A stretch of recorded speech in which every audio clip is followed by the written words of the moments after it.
ken gente ke jona message vocal grammar murtar do ko be woni wullitade ma wala itina waga privé ton ko la wido ko fitola andi himbe be wadi jon tola ko comme radio ko be jento tum tola kan haali no haaldi ko jona tan solution ji ko fop fiyo imme wadi dum no wade nyawda ne hoore men nawnaje de jama ngala wadde jona ma de do himbe be nakadi be wuldama ko sabu ko fiyo an wuldi tan be fala na no ko so wadi so woli ko dole wadde ko himbe be motola yo min gon do se tawi ko fanko ko mo dande yo fanko sabu yimbe be ko mi woni wulita do ina do yo artu lo min tigi ben sila hidi tan ko kalima ko de mo wala mi kadi parce que hala gonga ko nalla nande mi dalmi tan ko woni o wolde do huyo hati hawronki o joni be solution ji fop anda ta do no ha hota la ginelo ko nanga tan be yori hore o joni be solution ji fop ko no gerate fiyo ta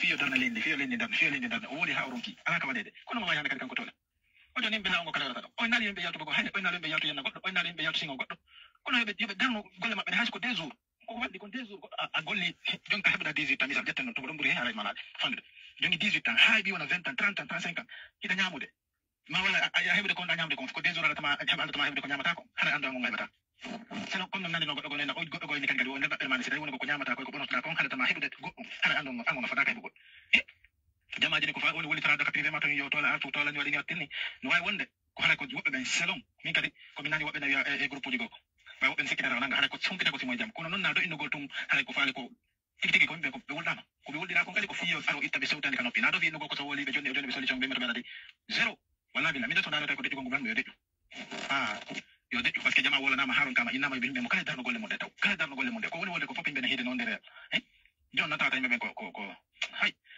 yo ci ko non burma fa mo dade fan ko taw fot na wuki makoki voilà mi ala ko normal mi ko mi yoto na wala cetan fot na yoto mi kono ko hakilande mi ko non joni yobe ko be na do bitina ma do ko privé hi o way be wayri mo nande sitala comme ça na dara ino ko faali humpita go mo tusi mo jam tonde wobbe ko no pedi woni wayri nande to makko be falta nan to mako na do fi no ko kaso joni law no rewrete ko dasete ko ino ko haray be mo to wadno jamais to wade wadake tinado mo joni ko rabbi poto e ko wadde takadi gere hakkuno ma e mo nduda bay na kadi yabugo hayra na ka ya yalti en na goddo na ka yalti singo na goddo wadana ko jono ka hayda kama anni jamaji ko no yoti tabe ko no be burta wadde ko haduda be ko kala ko de wiida acce hunde kan jukko no be burta wadde ko hadabe ko kono wawna ben no kande kadi assalam ana ci yotande wodi mo tusi bare jamaji no do ala yafne mo do assalamu alaykum Allah ko nyalde jam o kan juma mo do assalamu alaykum wa rahmatullahi wa barakatuh ka hakki ko golli tere do musibe julbe teddi medina islam hawti do goto e musibe meden Muhammad Alfayna ka sante ngiriya be wonta do e leydi Mauritanie arena men nga nangu no kontini nyando nyande morade sobe police gendarme fof no nangude natta ibe ko ben soka ay en hetti do de balde do c'est 65 personnes ari be wadi to ila ramadan on ari be soki to kono be hettama de balde hebari wontere taw yoni non be jungo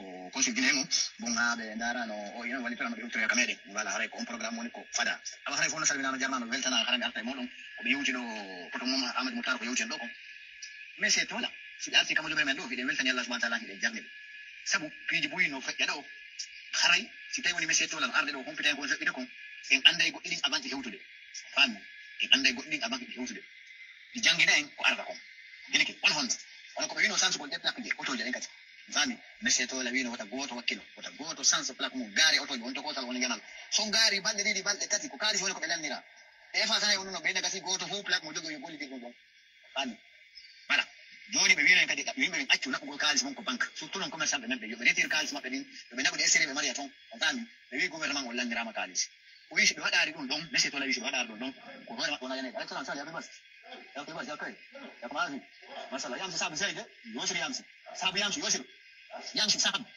ja yosir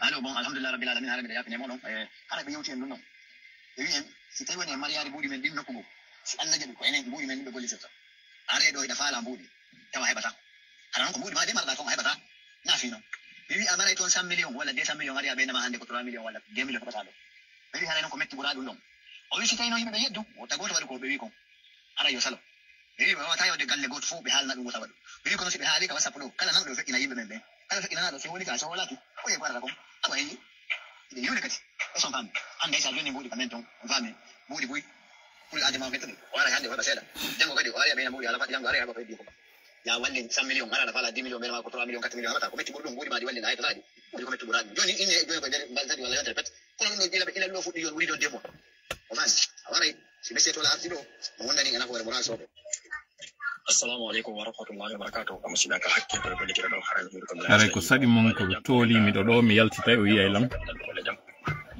sen timmi 1000 personnes mi fuddo yewtere men sala jam koto amar ko ta ko ta masha Allah barakallahu assalamu alaikum wa rahmatullahi taw hawjo yeylan miɗo andi buyno maapi no jibi kon ɗum waɗi miɗo deƴƴi miɗo ɗo hande argol jaabo mi fala non yo jentito nde yewtere ɗo tawde ko nde ɗo woni ko feƴƴi ka plateforme ji ɗe balɗe ɗo wonɓe réclamude innami no faala mi artum do faala mi artum miɗo woyo wiide heɗorelan hakkil hande non seulement mi faala yon heɗoran hakkil mais hande kadi mi yewtira yon hakkil hande woni balɗe capanɗe 53 gibi mi wayri yewtude précisément le 28 ñande président Aliou Ba kondanano mais hande ɗo mi andina live on ko le 20 juillet 2025 mi woni wadde ɗo ni o live na feke na kañum kadi ko waɗa après à diffuser c'est live c'est de mi janga e commentaire ji si ɗon faala mi andina mi ɗo mais j'en ai pas besoin jentite nde yewtere ɗo si mi yaltita yolla betanam haray andamara be landi réaction ko to men tola ko to non haray mo kala ade idiom haray mi ade idiom haray ko lakkere windira wana bit haray ko lakkere windira ko ya ko jama ko nam haray ko wata no kadi ko to tola haray ni hora mi tawta ko dekki ko wadi ko wana haray seni dekki walita waleji makko aray so ni ko walita ko leedi makko aray e jori tawi wonta Allah yo ar o walito leedi makko ko leedi makko o wonde walitade na jamaa so dari jamaa wata nonade o wata wadan ma Allah yo watam aray e jori mo ko Allah yo watam wona ene watam ko Allah tabaraka taala yo watam e jori no yalla yo mo no ko dum yo mo jetti aljanna e taw ni jetti le yobete do pop e taw Allah no marne mo ka aljanna bidas aray interi mo wattilo data no leedi makko ko Allah la bayi watam haray jawanta ala kala so ko itike haray yo jonno jama avertissement ngajula leedi no jonno avertissement hono jonno avertissement be daro leedi dar yontela sina jaba daranda ina haray ummi nay militaire ko fosa butikaji makko ana ko joni ta pro banan do na wa militaire be kala da do butika ummi dar yontela ko fosa butikaji makko militaire wala pro banan do gato ben awasa tay ko ci butikaji dar yontela ko fosa butikaji kala ko fosa butikaji makko ko ko na ma sa c'est ko ñina do woni manam jabale walida tan ñula wali tinay harana ci tinay du lam titati tan ñula da jabale wali harana ci tinay du lam amna ma amna no asi jabana wali ta harana ci tinay du lam titati la gina o yete ko woni ko yow so ko bani arta woni jama ta rasan woni na ta rasan ala important ko na rasan ay ani ko no yo ko arti para me ko ko la be ni balba ay charna ona alla no yerta alla yerta be ko satay no alla ni alla yerta be ko no be yerta na ka heddi yerta na na yerta no yerta mo ne ko muri ko yerta ko yerta ka heddi inshallah ana ke tori ko ta la yo arti data no le ko na jama Macam nabi abis itu juga, ini nawender semen, salah, orang mana nawender tahu, ini nawender semen, dia polisi kalau mau ini nawender betul nawender semen, saya betul makam, saya betul makam, dari yang biar nalin dia dari yang terbenar saya jadi tahu pula, saya kan. Assalamualaikum warahmatullahi wabarakatuh. Kadang-kadang orang masal nama orang sana, akhir kebeli kita hari, jadi kita pagi juga, masih untuk dengan pertama mutar yang tinggal. إن العهد كان مسؤولا مني ميل in Orlando.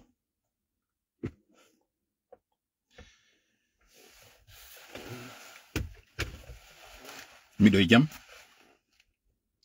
hunde waɗala sellike. D'ailleurs je suis plus en forme hande ke hanki. Certes peut-être nande ya ɓernde nde marno hanki mi ardi ɗo e mum kono miɗo ɗo Jentore lang hakkil ko mone yewde do kon hande. E wayrino yidude mi wadino taw live ande hande de di tawata o renala. Hande do mi desidi o mi yaltitu yolla. Paske piji buy wawlama. Tola fidama mo nawni mo wali o fankinama. Tola sodama. Habbe dekre on ino arde. No luttuɓe men fo ariri non tola kadi no arde. Ɗum ɗo fop mi nani, ɗum ɗo fop mi yi. Ɗo mi ar mi jaabo on kon ɗo woni ko deƴƴinimmi. Mi fala landade on ɗo onon ɗo fop on ɓe ndarde la mais sans émotion.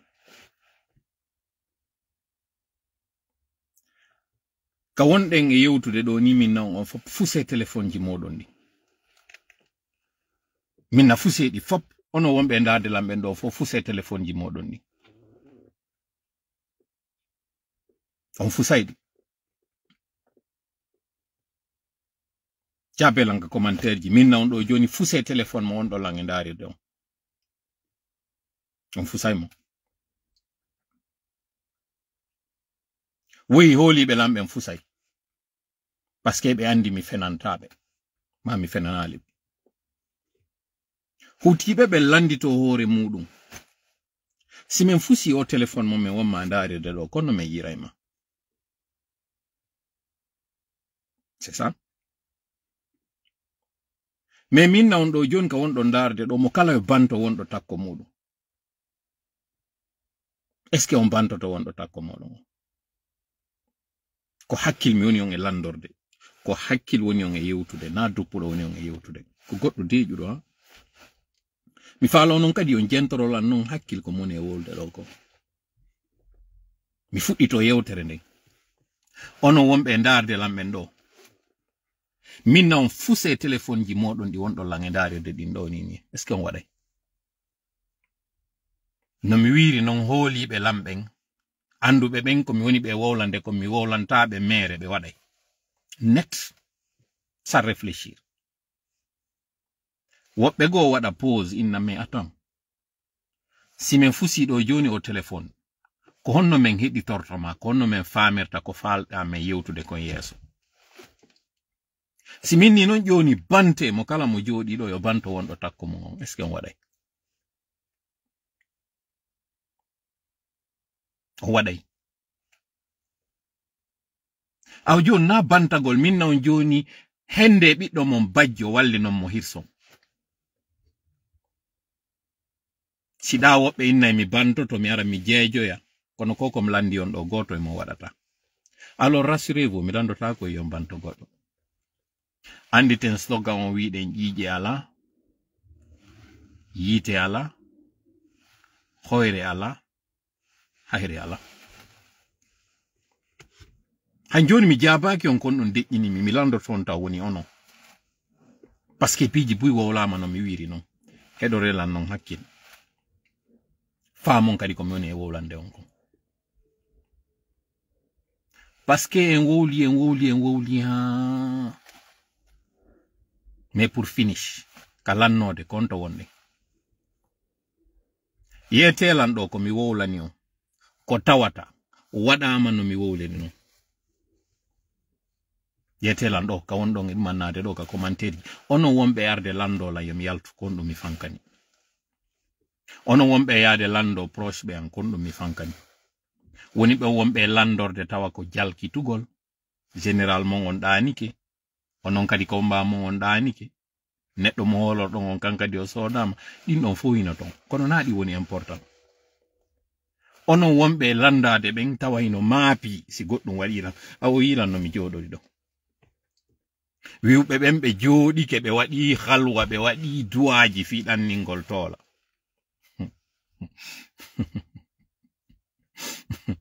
O yani relika on juuɗe Mamadi yoɓe jonno mbuɗi ɗin parce que o wimo eɗo wawi ɗanninde onon tola. Ɓay tola arata tawtetake minen meɗe wawi ɗanninde tola. O yani relika on. Ne acci fi o yawendo ɗo relika moɗon on hendike mo kono. Parce que on garanti sanimo wondema tola no ɗannino. Woɓɓe mon hay e yehi wi o yimmitota ko wola few lanni. Men firimo. me fiɗi mo wula ka jang on fewndo ni ko jibi ko no wurira woɓɓe hay on annoncé ma mort lanni halas lanni on na réglé son compte parce que o jaɓali famotiren ko jaɓorali doy wo jaɓoray dole mais mi arta kadi fayin ka landagol on si tawi mi landike on kon ɗo woni komi landi on ɗo yo waɗu waɗɗon yeetelan ɗo kon ɗum woni komi wowlani on ɗo tefuɗon ha ndar ɗon tawɗon mi fenan on je vous donne aussi la latitude jabelan ɗum ɗo annatan ɗam mi yeeto on ɗo komi waddi e goɗɗo le vendredi 13 juin 2025 ko siɗɗo général Oumar Sissoko Ambalo wonɗo à l'étranger mi wolta inde makko ɗon ma la personne se reconnaîtra ko debbo ko ɗum ɗon tumi wawi on yeetade o yaltino Guinée Bissau duuɓi mo jooɗi leyɗe Porto mi wolta kadi pays makko on pulal o inni wo ko juuɗe am pulal makko ngal woni e yeɗɗude mo andi iwdi makko ndin ko lagine kono Guinée Bissau ɓe heɓaɓe janɗi o fuɗɗinoke landarude gibi octobre 2020 fewndo élection ji ɗin mi andina en ɗo non première fois yo yi'an c'était le 11 octobre 2020 fewndo ɓe attaque Allah ji sellu tokuno hande ɗo nous sommes le 20 juillet 2025 soit exactement 4 ans 9 mois gibi mi yaltimi ɗo yewde ka réseaux sociaux ji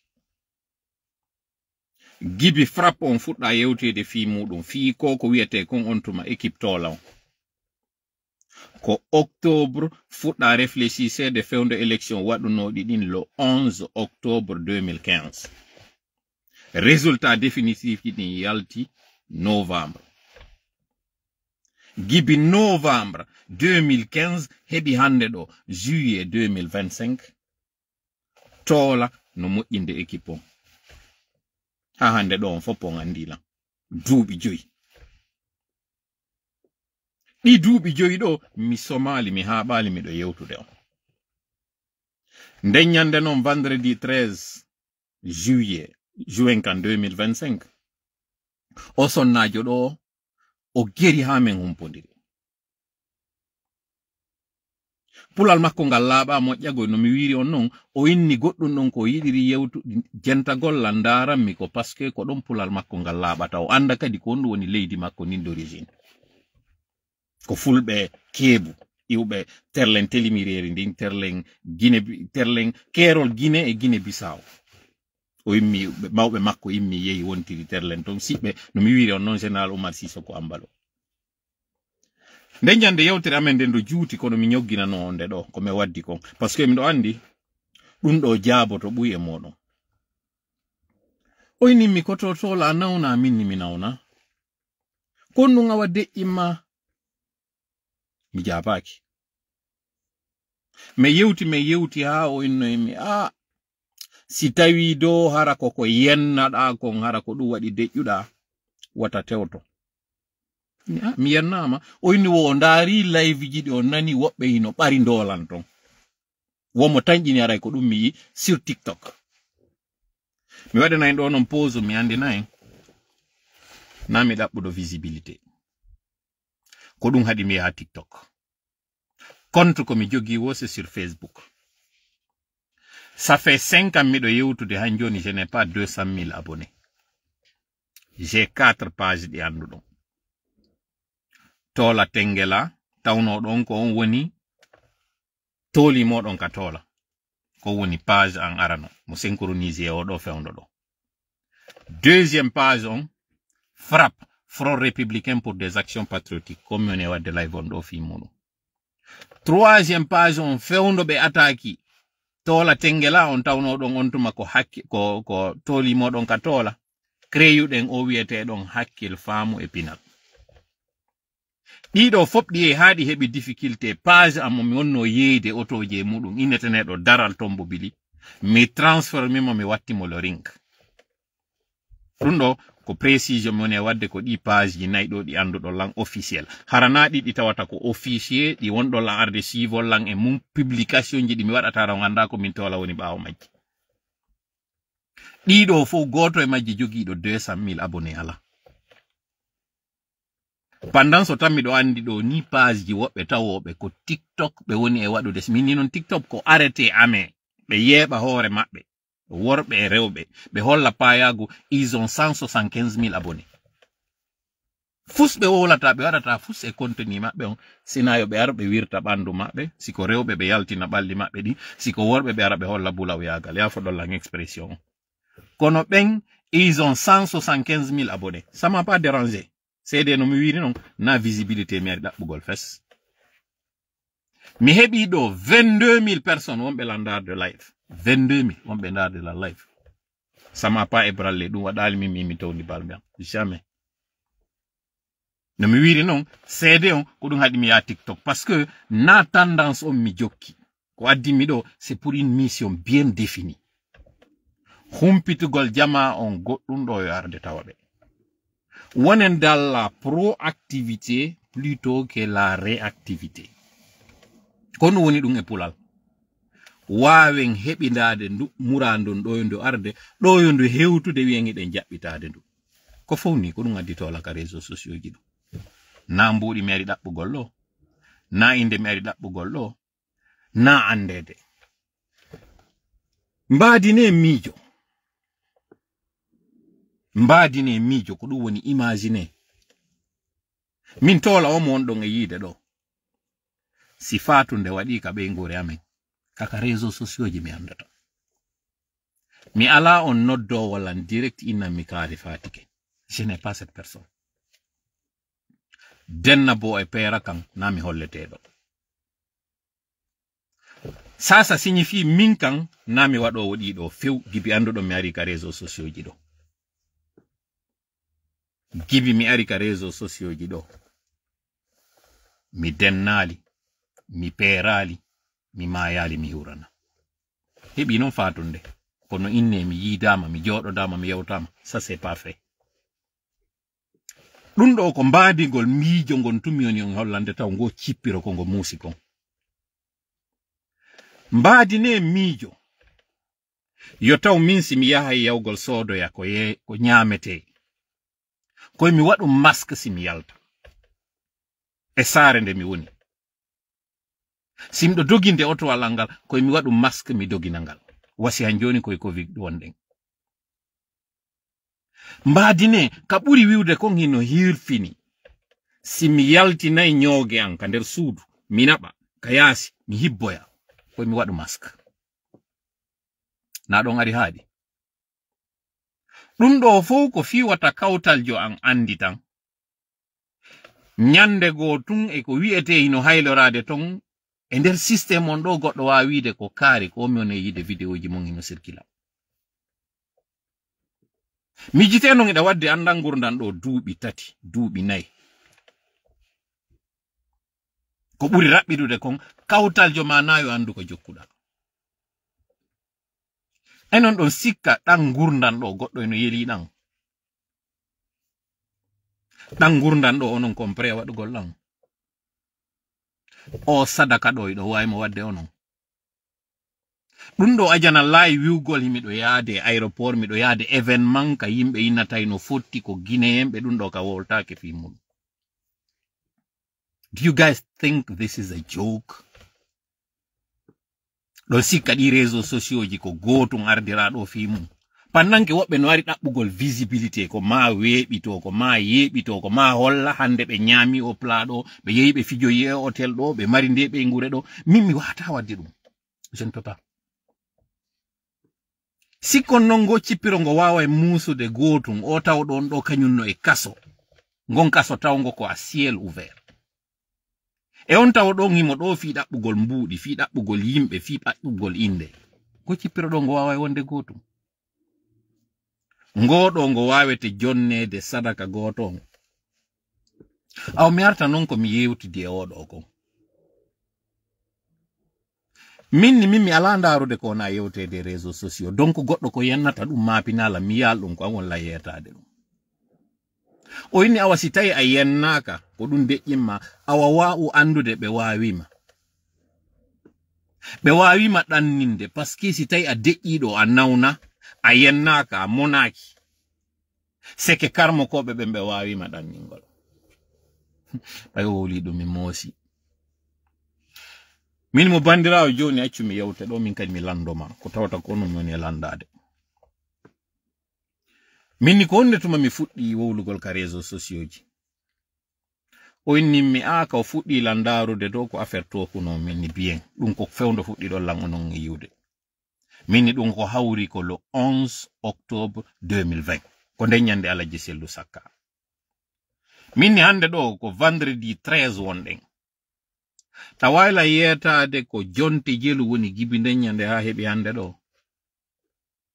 ñande kam en yewtata ɗon sen ƴetti ko 52 semaines woni e nder hitande 52 fois 4 c'est-à-dire 4 ans hara en ƴettu gibi octobre à octobre 2024 4 ans 52 semaines fois 4 ça te fait 208 semaines gibi octobre nden ñande heɓi ñande me wonno yewtude nden ñande 13 juin ko lebbi jeetati ari nden ñande si je ne m'abuse terlen no ɗi lebbi jeetati ɗon sa ƴetti a waɗi 8 fois 4 ça te fait 32 c'est-à-dire 4 semaines fois 8 mois ça te fait 32 ƴetti 32 watta e on 208 ça te fait 240 semaines parce que ko yontere mi yewtirta mi yewti pendant 240 semaines mi fanki 2 semaines on wawi arde wi on mi wawama ko fofere an ka doole maɓɓe kamɓe woni ndeññande mi wawama après 240 semaines miɗo yewtude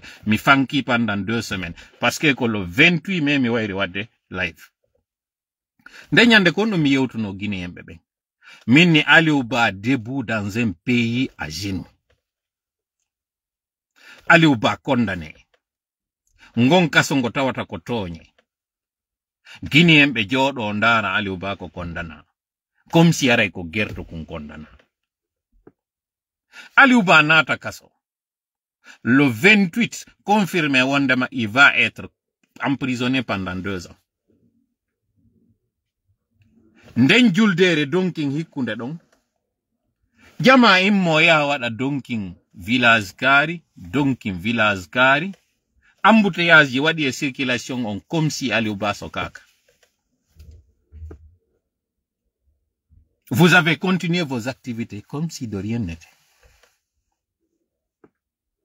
On mijitike ɓeygo Aliou Ba e ɓiɓɓe Aliou Ba e yumma Aliou Ba rowani wanno non ɓeɗo kañum kadi ari Aliou Ba no waɗirude programme no wonɗo waɗirde non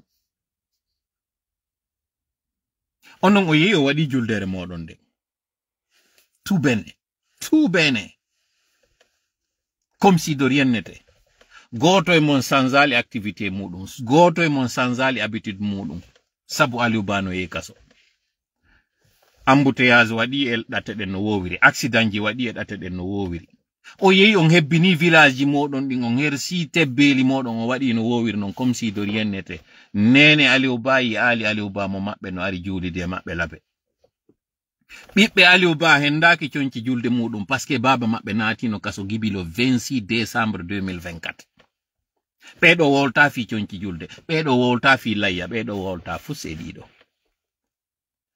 onon ɓe o natani ɓen sabu mum kaso ka yaasi kanko mo ka nder kaso même par acte de solidarité o wi ali nde juldere ɗo menen kadi min ittay sadaka min yata ko ɗum waɗi sim landi on ka fuɗɗode siminni on ɗo joni yo lancu téléphone ji moɗon ɗi woɓɓe lancay siminni bante goɗɗo woɓɓe bantoto kono siminni walline ɓiɗɗo moɗon hirsommo ɗo joni on waɗa yo waɗata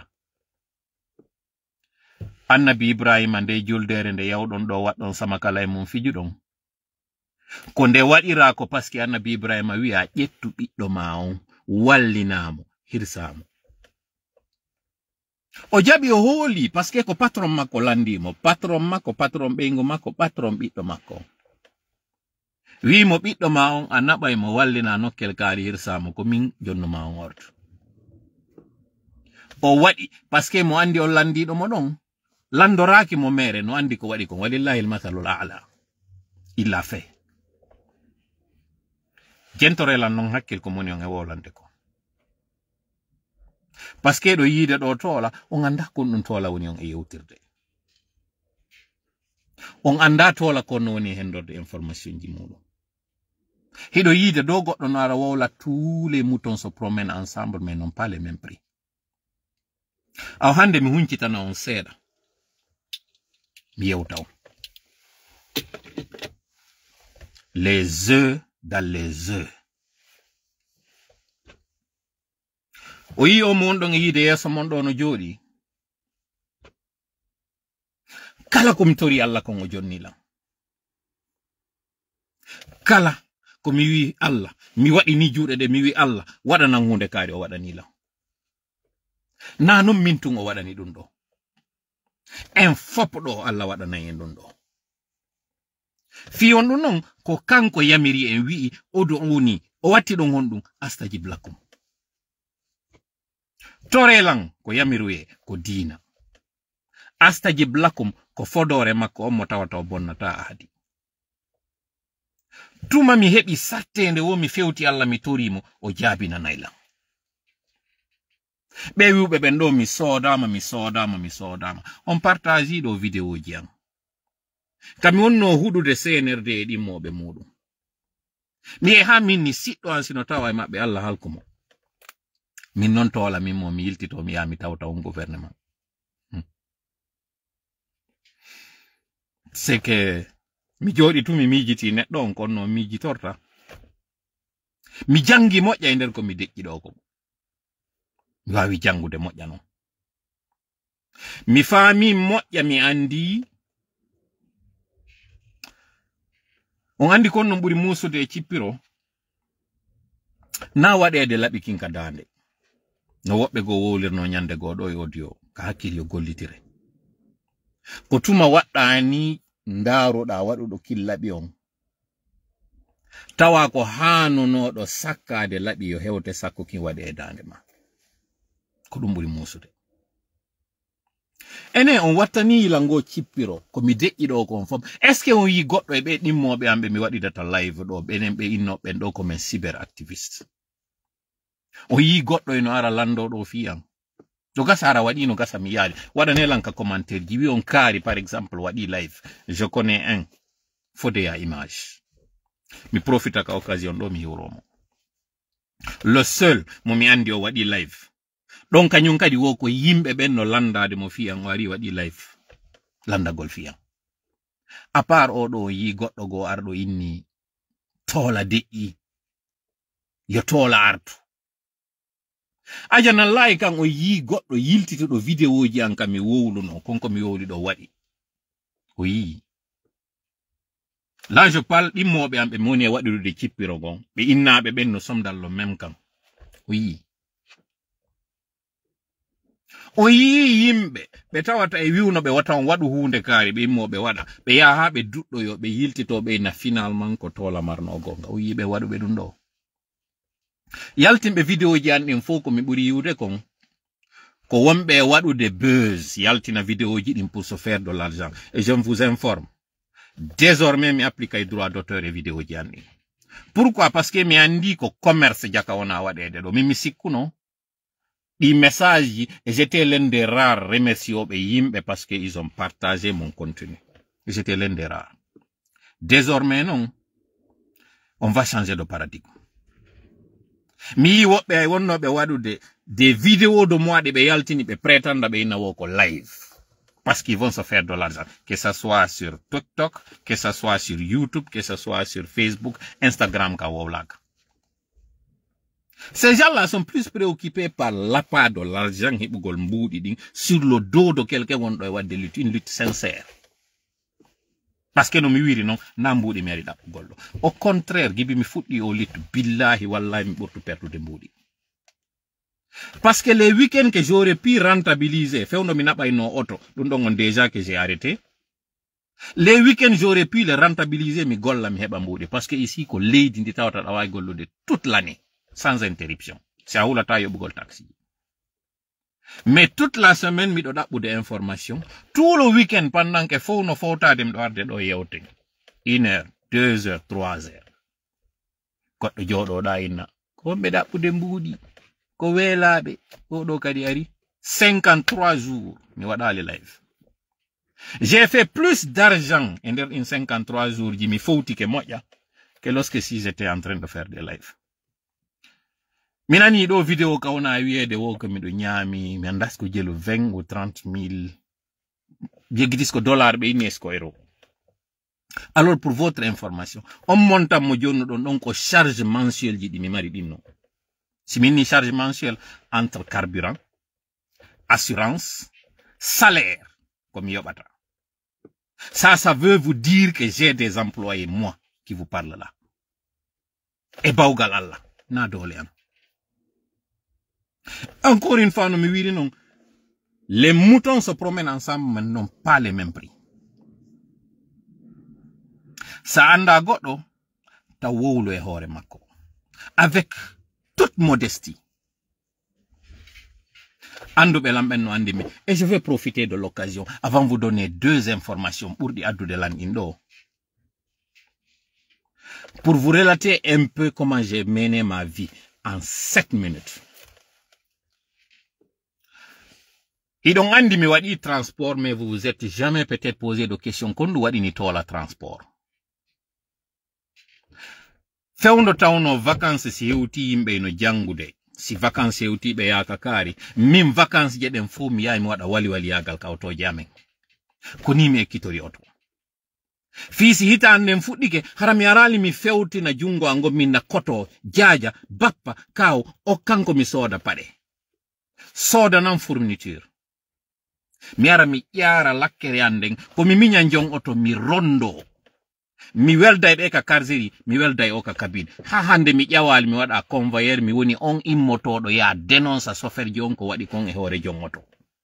Fiyo nu, fiyo ekkitan oto wangal mi wawa ngal tinna. Apprenti ɓe fiyota ɓe mono ko tawi ko miɗo jattude ɓe tuurje ɗin ndeno sendite ka collège inne dogin. Si ɓe rondike saaku basalle, mi rondoto saaku basalle on. Si ɓe rondike saaku kaaba, mi rondotomo. Si min hewti e nokkure nde tawata wali ala si ɓe inni son tippini on yoɓinte mi tawete rondotoɓe. Vacances nde no fof no waɗi pair sport muɗum Nike, Jordan e ko nanditi e muɗum, min miɗo ukko nebbam, miɗo ɓorni tunuɗi, miɗo jinda e hoore camion je daafe berlier. Mi hersali ɗum ɗo mi mapaki, kikiɗe men fop men fotta ka hotel men ama, men fotta ka basket men amida. Mi hersi dali ɗum, ce n'est pas so complexe.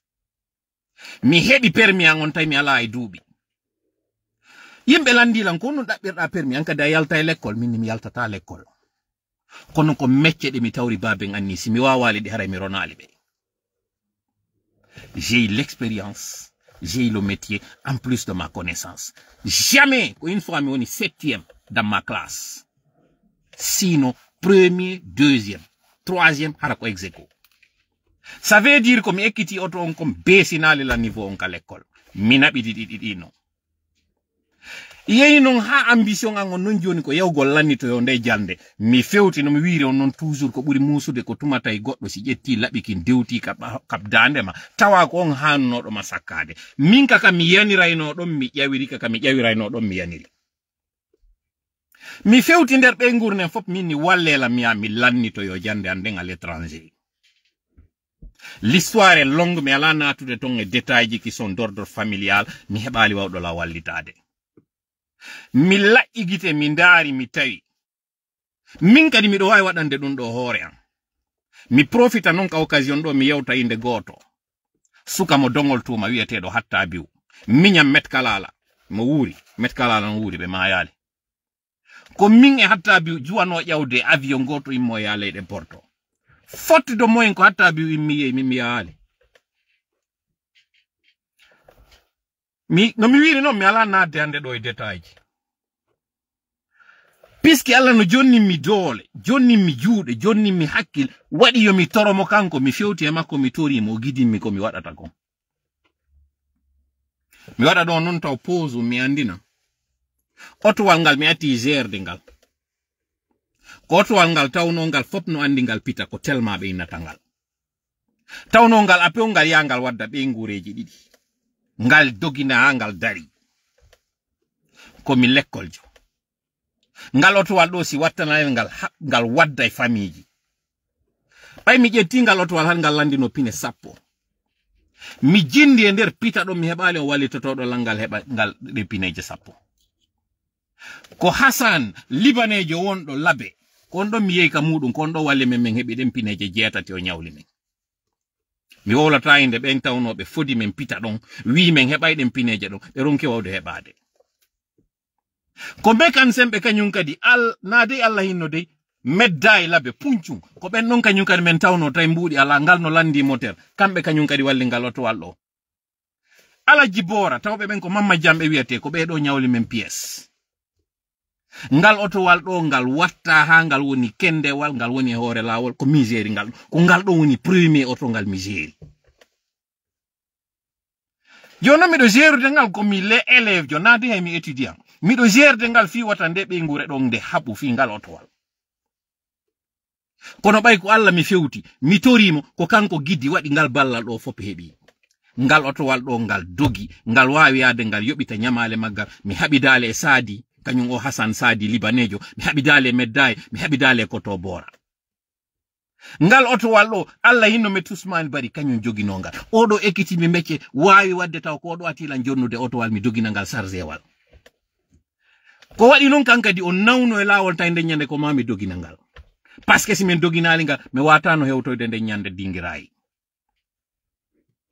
ko moni yewtede dum do fu ko fiyon andunami abandono na hande mi fuddi kadi cippiro ngo tawata mi yayi ha mi ndara kam mi wallitatono don alami mo mi daro mi wakkilo Allah wallami parce que mo Allah walli o ala fallomo mo wallali bo kadi sedna on fof sino fala imoto ata mo wallude je vous parle sans émotion si a anda goddo tawolo fi makko yaw non joni hangal otowal do conflit on joni memmini fi maggal parce que ngal woni otowal ngal keldi naba première fois natugol kaso ko hore otowal mi nati dum don Serif Pammel be tawno ben de balde do hebi problème ka syndicat ko be do arno yaltinimi résultat breve nyande yaltatam do nder kaso 36 mi wala li ka kaso deuxième fois natugol kaso toujours kanyum kadi ko hore otowal fi ngal otowal ngal tellement wal ngal moni wolde do fi mudum fop no andi ko moni wolde do kon sim fenay ndenyande kadi mi wala no bon fika kaso parce que ko hore gonga me wonno ko toñe be wonno be toñude do ngal otowal ko ngal sakkitorno ko trengarno lanci ngal finalement parce que be wadi force ngal otowal jabama juude am c'est pas grave moi ma mission était que ko sauvugo lontuma dimbe ngureji don habu fi ngal otowal c'est une histoire familiale et ma réussite ma victoire ne nyande non ko yugo ngol anda ka fop innuno don tiale échoué ko à l'école jo ngal otowal ko gerangal a wawata gaynde fi ngal do mi sakora cende den fop mi yeyi mi hebiro e ballal ka jananiri yeyi hangal otowal hande ka tay mo kala ko ngal do faala bay ngal jattoyama mi fewti Allah minni Allah bay tun ko laabal mi wadire ngal otowal do hollube wadube ka jam fado wonde mabbe jamfike ko tre walarno tappi ngal otowal terlen sangareji sinami faayo ngal lanni irréparable. Je vous parle de cette histoire pour la première fois de ma vie. Pourquoi je l'explique au fiyon andu koko biyono ka fudo de kon simi fewti Allah mi torike mo kom toyi mo kon fopo wadanim. Par exemple ngal otowal telmawa ko pine jetati me wawno ƴettude nder den sappo fiyon dum didi wonnode yeso den me inni de watte ka fopon empineje didi wattanoje ka fopon bay me yeyi farana sarzo godde ledde ngal fettinno pinere wotere tawnonde ko yeso de montanonu nde artiranoma baaw ko pine jeena me jubbiri avec des madriers gibi farana ha men hewto ma bonfi fiyon dum wotere fetti ko dido wonno ton hino anda de wotere don hande kadi ko hanunde fettugol kono bay mi juuli darde didi den ka nder burure don minni Allah ko amen mari ballo do an Allah tawno don adandi ka lana ka tawata hara ko hanuno ka yola de fewndo annabi Musa ka yolaki wallu men hewtino ngal dongal pine jeenday e nder otowal ngal pine sappo ko den pineje jeena hewtino men Conakry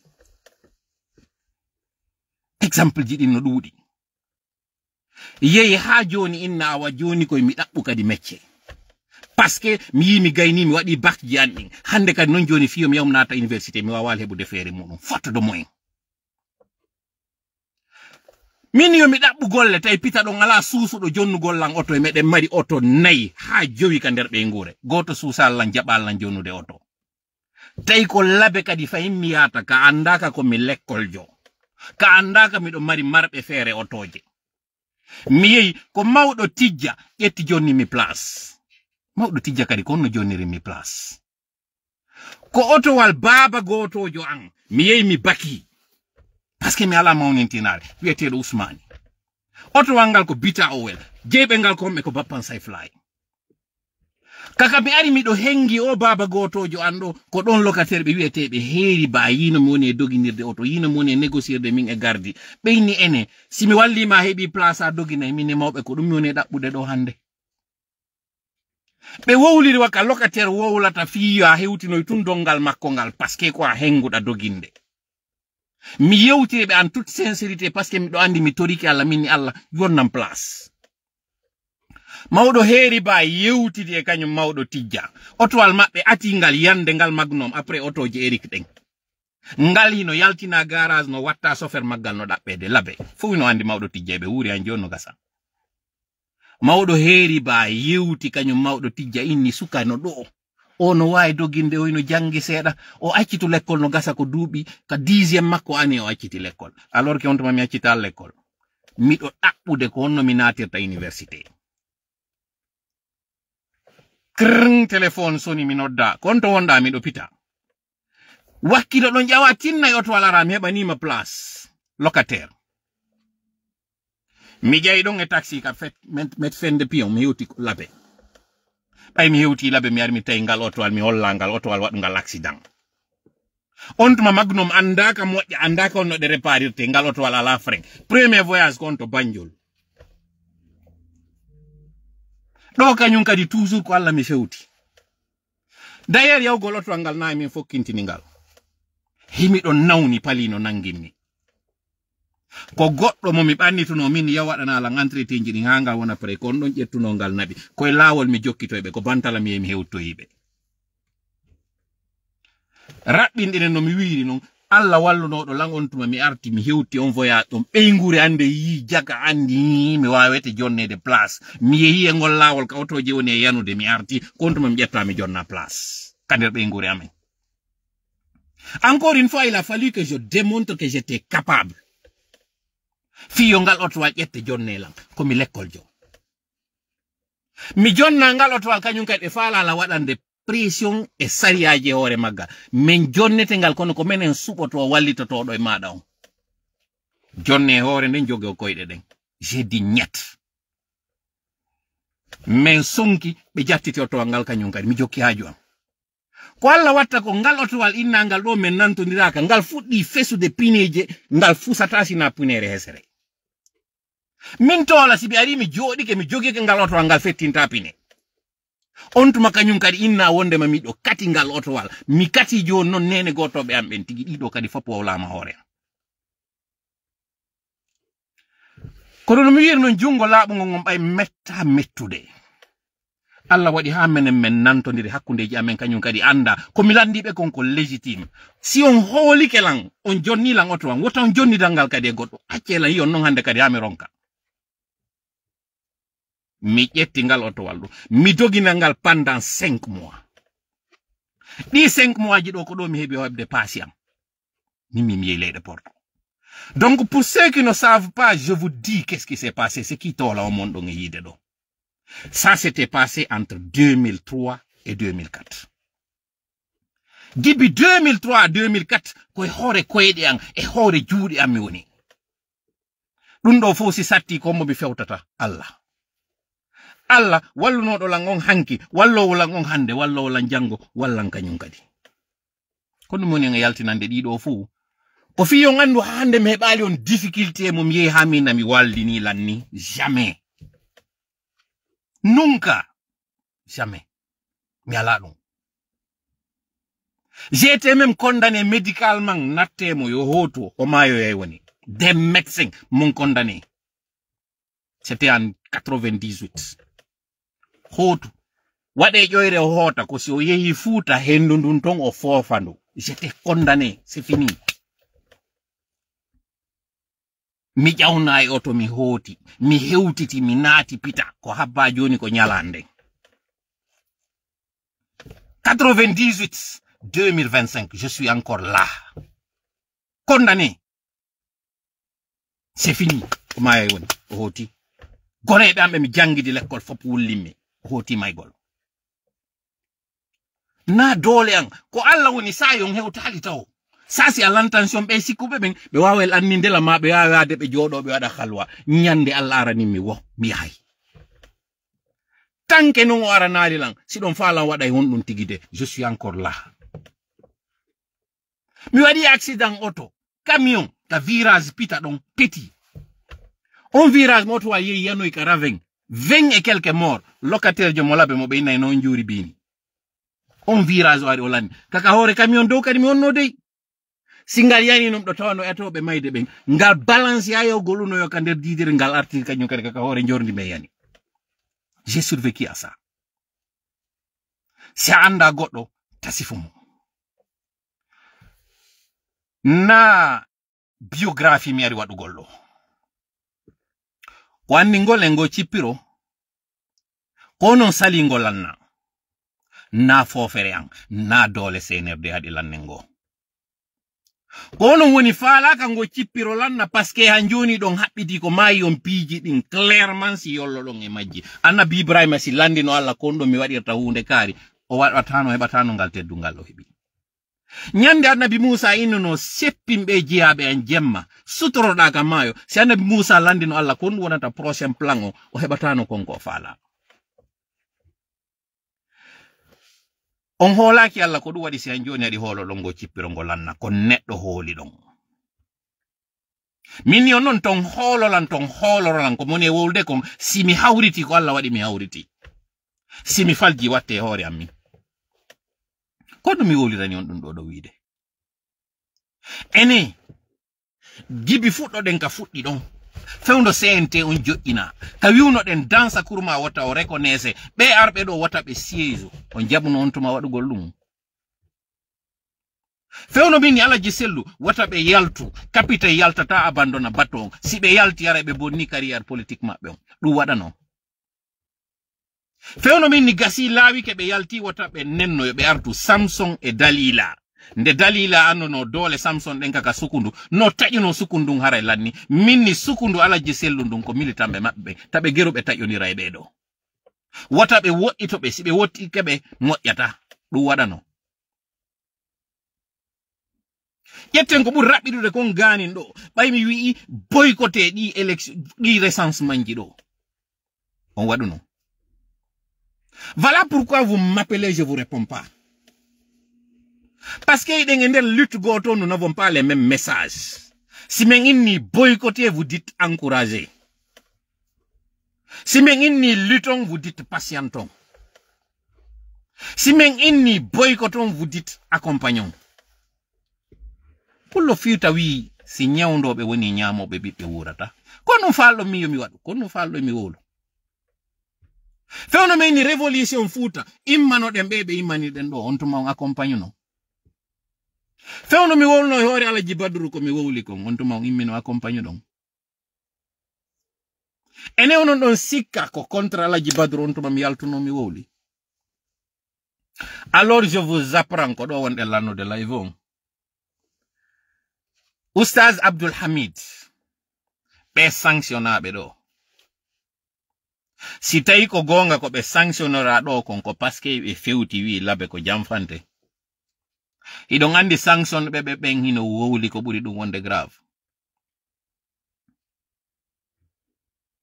Sanction be ben Alaji Abdul Hamid o Oustaz Abdul Hamid o teacher Abdul Hamid hande do. Be sanctionnama yahama inna be natata e juule de paske be fewti be ni enen labe ko en jamfante. Kambe ko dum be wi be ni enen labe ko en jamfante ko dum be wi. Be sanctionna ha be inna be natata e juulirde. Alors je vous dis, sanctionne ben et je nomme la personne Alaji Badru. Hino wowli ko buri du wonde grave et j'ai les preuves de ce que je suis en train de dire. Kombe non be fewti be yewti na labe dey. Ko kambe be labe ben fewti be pita ben wowli e hore pita ben koko mi yiwɗon mi windi ɗo min tigi windi on poste que les gens de Pita sont des brutes. Alaji Badru l'a dit. Nakadi labe be woli ɗum dey. Nakadi e téléphone be noddi goɗɗo be soundimo ɗum dey. Be tumbi hakkunde Pita e événement tawnoɗo ko donkin khalifa on be fewtiti yimɓe Pita ɓen ɓe inni Pita c'est des brutes. Be insisti kanyum kadi ko be woli ɗon kon dey. Je vous dis, pendant que on doit wolude do, yobe rétablir mabbe, fop no wolude do injustice moment ben hebi parce que il n'a ma exagérama. Alors moi je vous dis, kanyum wiube be yobe do sanctionner. Wadi kadi habe sanctionna, ari tumbike Pita dans un événement religieux, be feutiti Pita be ni les gens de Pita sont des brutes. Il a dit 2 fois.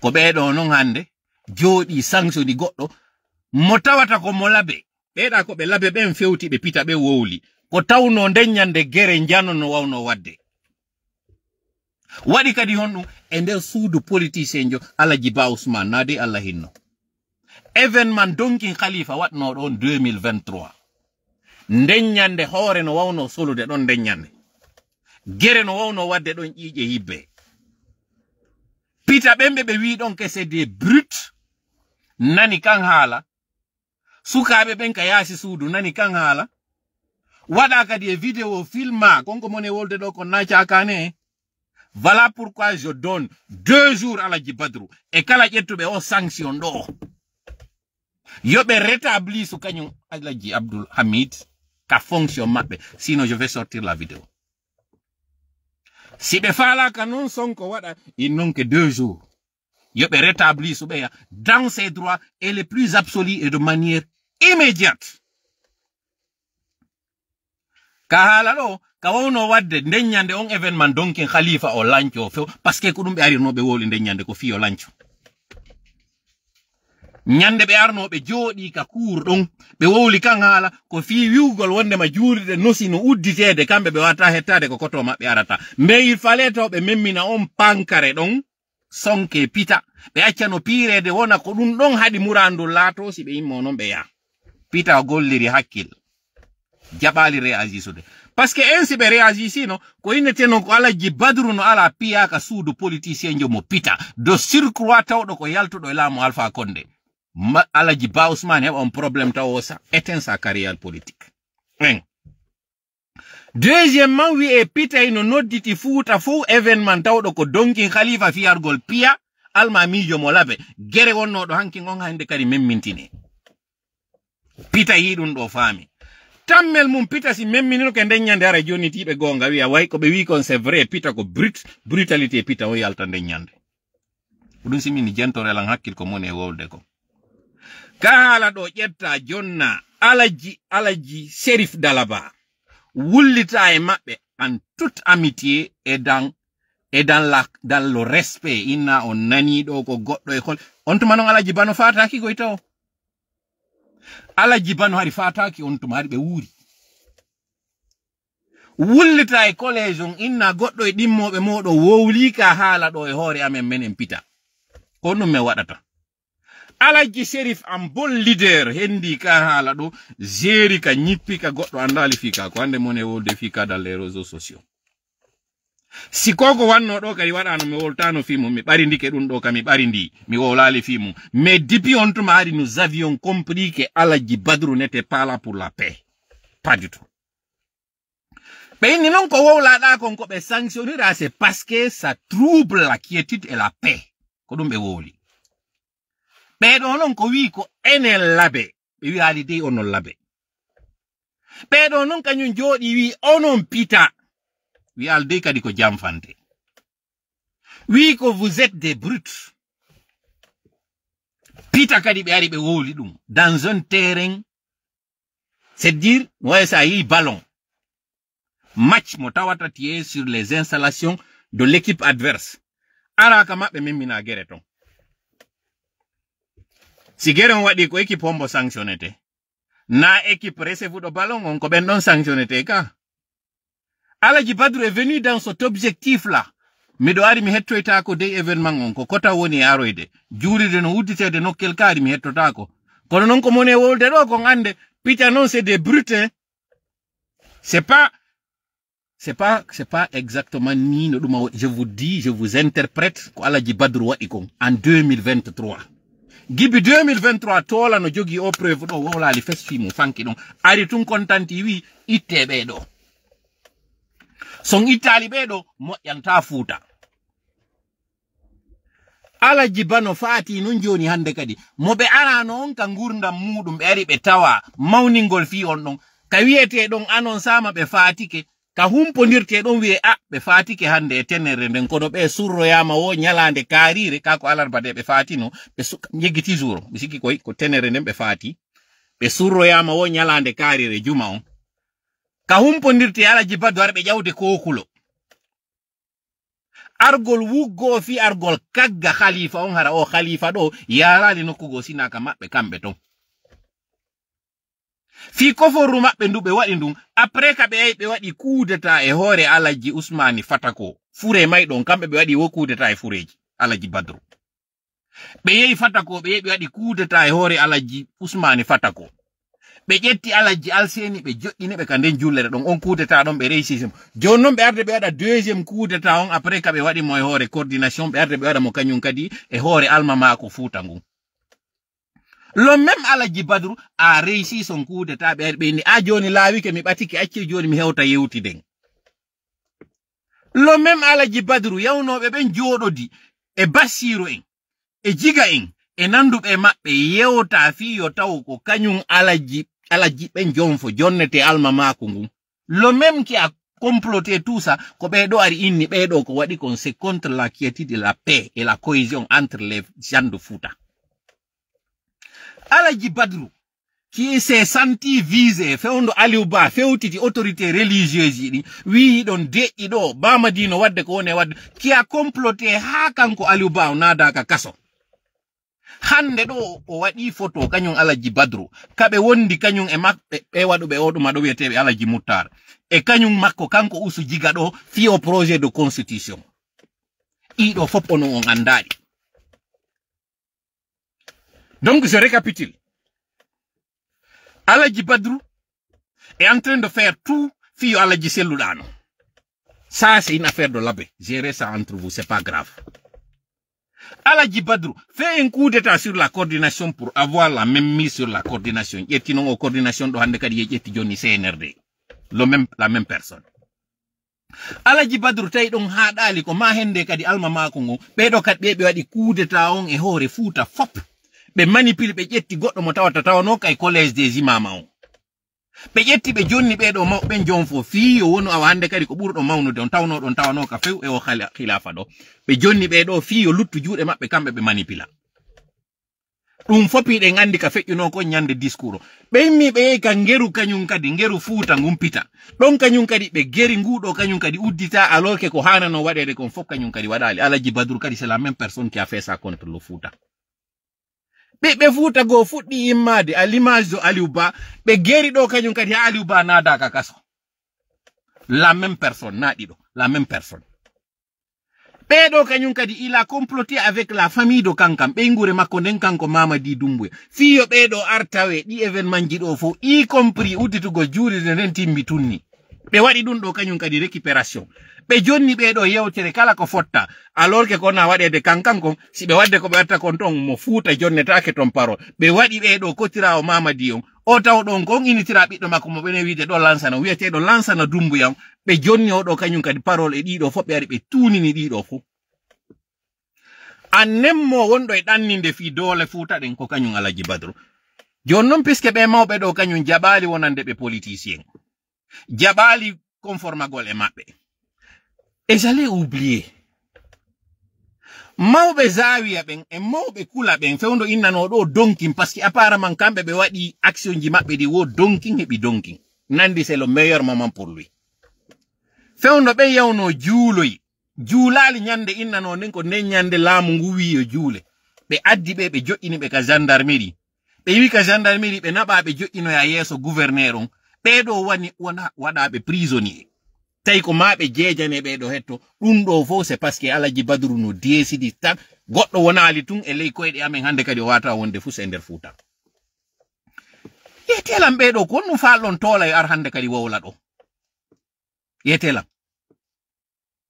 koye mi wonu ndul laga yendu aroru toujours irta ɗin iriɗi fof kako yo wonu min tun le combat je le mène tout seul contre tout le monde c'est ça away kono mi teddina on ɗo fewno min no yaane ɗi mbuɗi moɗo yaltino yon ka nder banque ji ɗo on sikku noon tuma ko ɗuɗere ala ka alors voilà la meilleure en ala yiltitade ɗo e wiwugol ngol finalement o yii mbonde ma mbuɗi ala ɗum ɗon ala wolde ɗum hande ɗo kala e vanɗo je vous informe que CNRD ino sensude mbuɗi ɗin millionnaire ɓe ɓen ɗuytoto woni lagine parce que sa nani million ko sa nani millionnaire ko si million no woodi si tawi non kala jogiiɗo million hande kadi no wiyete ko 100 000 o jogiiɗo 100 000 inne ko 10 000 o jogi millionnaire ɗuytoto nini ɓe négociude fi sensugol mbuɗi lagine ɗin ɓe nantodirale e majji woɓɓe inni yo ɗi waɗe dimba ɗinne dimba woɓɓe inni yo yiltite silion si ɓe sensi ɗiɗo ko piiji ɗiɗi ɓe woni on e wadde onon julaɓe tawɓe ɓen ɓe noddi on ha yo ngaddu mbuɗɗin on addali ɓe inna décret Franguine on ino sincede vous avez 3 semaines addugol mbuɗɗin sincé son addali après ɗi 3 semaines ji ɗo kala mbuɗi ko jogi ɗon ka nder kes kondaneji mon ka forji moɗon hande kadi kara kaydi jogi ɗon grrr fo wugo addo ƴetto mbuɗi mon ɗin jonnon CNRD ɓe hendike kamɓe ko ɓe falano kon ils ont la possibilité gollitirgol ɗiɗo ou bien ɓe waɗa konko tawi ɗon ils sont obligés de le faire kon ɗum woni ɗum kala 1 million ɓe sensadi ɓe ɗuyta 0 ɓe waɗa ko Sarlo waɗi kon il y a 2 ans Sarlo waɗino ɗum ɗum ɗon non régali inflation ngongoy ka maɓɓe parce que au lieu de baisser la température on casse le thermomètre mbuɗi mon ɗi jogi ɗon ɗin ɗo si on sensali ɗi yawɗon devise ɗum ɗon wona monnaie ka tawata mbuɗi mon ɗin ɗi wona en sécurité son joɗodi e franc guinéen on ɗo CNRD sensa e mbuɗi mon ɗin ɓe dévaluer ɗi vous allez perdre si ɗo waɗane noon ɗiɗi e ko tola woni on e wolande ɗo ko mi jonna on ɗo 3 indices premier indice on ɓe wi conteneur ji no adda ce qui est vrai conteneur ji no adda mais an joni ronko yiwde liquidité on ka yaasi n'est-ce pas son fala tan holo ko mon e wolde kon comme toujours si ɗon fala hollo ɗon j'espère ko mi fanki ɗo ko wawi yonude fi on wawa famude tola tumari yalti yewti wara ya quelque chose de grave ko yaltinimmi ɗo no mi wiri noon ko andigol on mi maya mi nawnami ɗo jam liton kañum kadi nous la continuons nous en tout cas de notre côté nous continuons la lutte mi sodaka je n'ai pas l'intention d'être acheté si arabe le seul poste qui pourrait m'intéresser hande ɗo si nama Mamadi inne o nangama o haɓɓama kaɓɓol bon tola arona président c'est la seule chose qui aurait pu m'intéresser mais même ça ne m'intéresse pas d'accord poste ministériel haysi min aɗo hande comme premier ministre harem ɗo andi comme premier des ministres ça m'intéresse pas ono wonɓe sikkude ɓen ɗo kaɓe éclatini ɗo ɗi poste ji que c'est pour que j'aille là-bas bonne chance à docteur Diawo dans le ministère de l'agriculture bonne chance à Sellou Balde ka celui de commerce yoɓe wakkilo ɓe faala ɓe waɗu kaɓe woni o wonɓe ɗaɓɓude ka députation bonne chance à eux ça ne m'intéresse pas parce que min pour moi CNRD yanino neeɓi laamu ala fe on ɗo nguka taraw voilà pourquoi je vous parle je ne reconnais aucune institution de cette transition aucune absolument aucune kala mo minani kadi communicanjo nanga noddugol goɗɗo ministre ko a dattari ko a dutturi en ala fuska yewtere mu non je vous parle sans émotion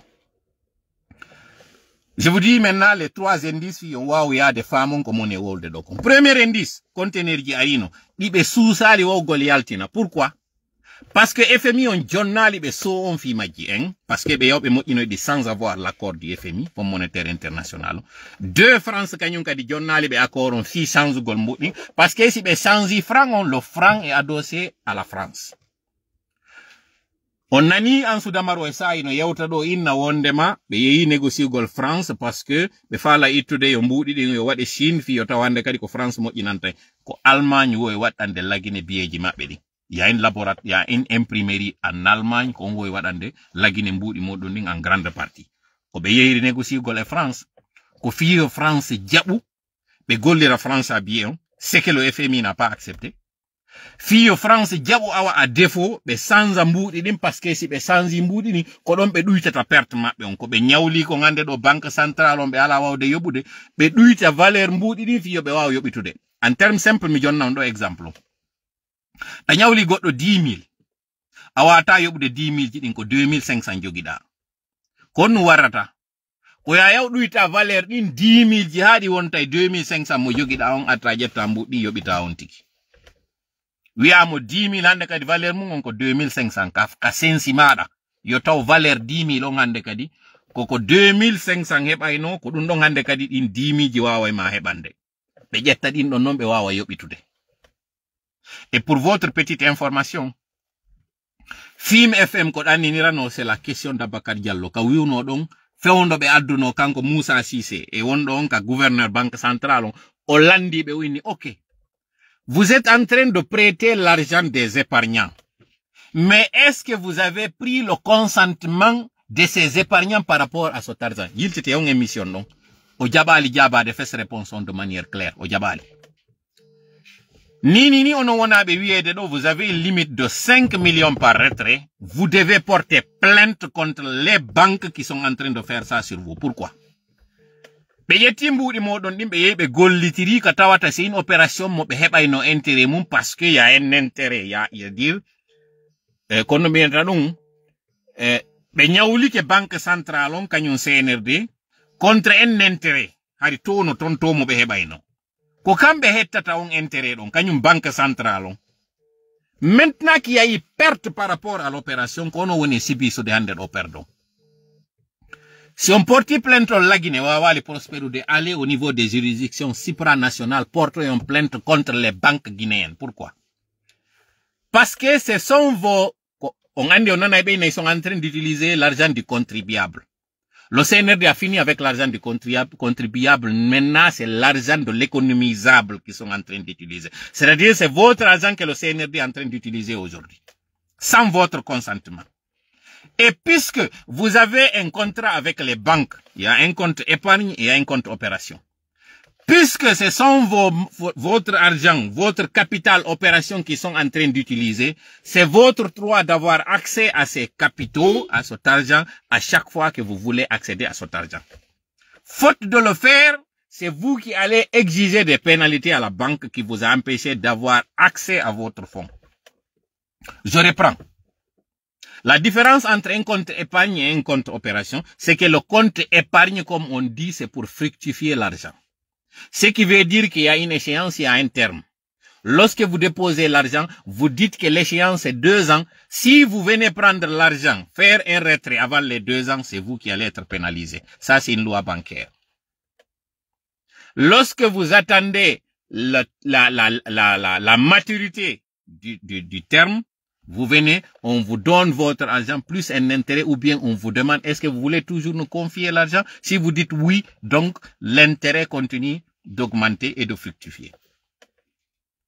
Par contre, lorsque vous ouvrez un compte opération, ça veut dire que vous avez la garantie d'avoir accès à cet argent à tout moment, au moment voulu, en d'autres termes. Si maintenant vous venez avoir accès à cet argent et qu'on vous empêche, c'est votre droit d'appliquer des pénalités à la banque qui vous a empêché d'avoir accès à votre argent. Autrement dit, vous êtes pénalisé vis-à-vis de vos partenaires et c'est pas votre faute, c'est la faute à la banque. Faites une convention collective, allez porter plainte contre ces banques qui vous empêchent d'avoir accès à votre argent. Ça, c'est d'abord la première des actions que vous devez faire. Vous ne devez pas du tout vous plier à cette exigence de ces banques qui n'ont pas pris votre consentement avant d'engager votre argent dans cette opération risquée. Maintenant qu'il y a eu perte, vous devez subir les conséquences et eux, ils sont en train de faire la belle vie et le beau temps. N'acceptez pas cela. En bon client, c'est votre droit d'aller porter plainte contre BNP Paribas, toutes les banques en tout cas qui endossent les banques guinéennes. Toutes. Si votre compte, c'est un compte opération et que vous n'avez pas accès à votre argent, les conséquences, les méfaits du fait que vous n'avez pas eu accès, c'est à la banque de vous payer les dédommagements, pas à vous de subir. Donc, ce que Baouri a dit, que vous n'allez pas avoir plus de 5 millions par jour, cela ne figurait pas dans vos contrats lorsque vous êtes allé souscrire à des comptes. Ça, vous devez le connaître en tant que Guinéen. Si vous n'aviez pas cette information, alors nous vous la donnons. C'est votre droit le plus absolu, le plus élémentaire d'ailleurs, de porter plainte contre ces banques qui vous empêchent d'avoir accès à votre argent. Parce qu'ils n'ont pas pris votre consentement avant de prendre cet argent et de le donner sous forme de réquisition. Ça, vous devez le connaître. Le CNRD a dilapidé votre argent, comptant sur une opération qui était une opération obsolète. Alors, nous vous donnons ces informations. Mi artay pulal. Onon be njulaɓe ƴettuɓe mbuɗi moɗon mari ka galleji moɗon ɓaytumɓe huwi e moɗon on addali CNRD option mo ƴetti on solution mo ɓe envisage on ko sensugol mbuɗi ɗin. Deuxième indice non no mi wiri non après ɗi conteneur ji arɗi ɗin ɗa parce que ɓe falaka wadde ɗin sur la circulation alors que ɓe change ɗi mbuɗi ko ɗum haɗi an joni ɗi waɗe sur la circulation. FMI jaɓali, France jaɓali, heɓe reni kañum kadi ko sensugol, l'ultime recours ko sensugol mbuɗi sans ɗi watta ɗi sili. Justement deuxième indice on. Anduɓe taari ka lagine ɓen fop no andi ɓay lagine hendi ke indépendance hari ko français fa lagine jogino. Sékou Touré continue de on français fa ɗon sans mo watti franc guinéen dans un premier temps. On franc guinéen mo wanno ɗon o waɗi d'abord un franc CFA est égal à un franc guinéen. Ko ɗum Sékou Touré atino waɗude anduɓe taari ka on. Ɓe inni goto perdali. Fop kelli welti e hendi ke enen kadi mbuɗi meɗen ɗi. O yehi ka jiño makko ha o tawi ɗo ɓernde nden ɓuttali. O serini yimɓe sentir. On tuma français ɓe addi phobie waɗi e nder circulation on ɗi jindi mo ƴawdari o tawi ɗin ɗon ɗuuɗi. Hande kadi o sensoye mbuɗɗin parce que o inni hande kadi franc guinéen nadama en grande quantité fi liɓugol économie makko o lamitori ɗum ɗon o waɗoy hande kadi sili. On sili mo wati wadde ɗon o waɗi 1 franc égal à 1 sili. D'ailleurs c'était 1 franc égal à 1 dollar, 1 franc égal à 1 euro. Ari on tuma euro wala. Ari ko non kanko waɗirno. Kono hari 1 franc est égal à 1 franc. Ari kanko ko parité o waɗuno. Ça c'est le premier sili, version 1. O yehi ɗon ha o tawi hande kadi o ɓillike o sensoy ɗin siliji ɗon o waɗoy sili version numéro 2. Anduɓe ɓen fo histoire on andi ko siliji ɗiɗi waɗi. On sili mo waɗoy ɗon non o devali hande kadi o ɗuyti mbuɗi ɗin parce que tawi yimɓe ɓe woni ɓilliɓe o ñaami mbuɗi ɗin o dépense ɗi. O ñaamiri wa bono o joɗorike hande kadi wattogo. Mbuɗi ɗin valeur majji ɗuyti on tuma yimɓe ɓe perdi. Yehi ha ɓay o maayi Lansana Conté ƴetti laamu ngu ndaari tawi keesji ɗin mbuɗi ala nder ton. Sifano yirɗon ɓeɗo kañum kadi ƴettirini laamu ngu. Kon ɗum Sékou Lansana Conté ati waɗugol en 1985 sinami fayu. Ɓe sensi on tuma noon ɓe wi e sili numéro 2 on ɓe aɗo hande kadi noon e franc guinéen on kañum kadi ɓe artiti e franc guinéen. Lande on tuma njulaɓe ɓen fop. Mi jogaki ɗo chiffre no mbuɗɗin sensirano non mais kala marnoɗo 1 million finalement hande kadi ɓay calcul o waɗama en terme de valeur tawano e nder 1 million kala guinéen jo arno perdi 950 000 ko 50 000 francs mbuɗi neɗɗo on hettori. Fewndo ka mbuɗi ɗin sincété en 85 ou en 86 je sais pas exactement temps on hari kala marnoɗo million ji hande kadi ari ɗuytike valeur muɗum hande kadi milliardaire ko millionnaire wonti millionnaire hande kadi ko wontiti ko moins de millionnaire ko on formule ɗon CNRD woni artude ɗon ɓe perdina on fes. Troisième indice no mi wiri non ko waɗi kon sarlon ɗo on yiɗum ɗon on ɓe aru ɓe ɗuyti hande kadi zéro ji ɗin ɓe wi wo ko fi ɗuytugol masse monétaire won ɗon en circulation parce que ko condition mo FMI waɗannoɓe parce que ɓe yii ɓe yaltini plan Sabié jindi ha ɗuuɗi joni noon pour faire la compression il fallait réduire ko ɗi information ji ɗo mi arno jonnugol on joni noon pendant que live on timmiɗo 1h18 les gens vont se poser des questions tola koko yaltuɗa wolɗa ɗo kon fof non joni c'est pourquoi tu es sorti tu nous as dit tout ça là pourquoi tout ça là kono wonata Suisse ton non joni hande kadi promesse mi heɓi wiɓe joni sa yalti a woli ko wolɗa ko mi waɗay je ne cherche pas ça. No mi wira non na visibilité mairie ɗaɓɓugol na inde mairie ɗaɓɓugol c'est donner l'information et l'information la vraie la juste o yiɗo ko ɓe yaltini kon ɗo wo ko fichier électoral o yiɗo recensement mum waɗi on kono nde mi wowlanno mawɓe ɓe yeetikel an fi affaire o élection windanelan ɗum ka commentaire ji ɗo kono nde mi wowluno par rapport e ɗum mi yeta no ki ombe wi is election ya ma isi ko goto wota ni mo kanko numurudu il vont le déclarer vainqueur il wala no dun do ma ben ko wolno ko ha jonno ndare officier do comparemo do e fichier yerano don kanyum kadi référendum 2020 ndare don différence en fait o yeyido on tampini hore modon tum pour rien fi dartagol yimbe ben ko fichier 2020 on be on gollitirde do kanyum kadi lo même mi yewtidi e goddo wonnodo ka ancienne administration padre o ni mi wo même nous on avait fait mieux hein? Bedo c'est flagrant haysi ko be ngore makko den tun kanko numurud kankan tun si e voti sare kankan den na de région kankan on fu sare kankan den sinde yi kayre tun de vote ni mo feji si don fa la vote si don fa la auto yo vote yo mama di kany hebi ko fa la non ko mi andi na non ko référendum be woni yaade be wado ya e législatif be haja ka fes e présidentiel si be hebe voti din don didi aga si be hebi kambe constitution mabbe mo be wi non taillé sur mesure. Hido wola do ina mo fa la présenter, il va pas se présenter. Pourquoi il va se présenter? Pourquoi? Oyi Mali ko wadi ko, oyi Burkina ko wadi ko, oyi Niger ko wadi ko. Il suffit juste yo groupe skiru njodo non ender soudou ndo be wi Assemblée nationale. Bendo wi au nom du peuple pour économiser l'argent parce que la condition économique ne le permet pas. Bon Dieu mene ini, on va pas changer l'équipe qui gagne, on va continuer. Odo il est capable. Il peut tout faire. Main continuer Odo. Oh là, ils ont fait élection. C'est-à-dire, vous n'êtes pas en train d'aller, le problème là où se trouve toujours, n'a qu'un problème où on est donc. C'est l'émotion qui domine tout le monde.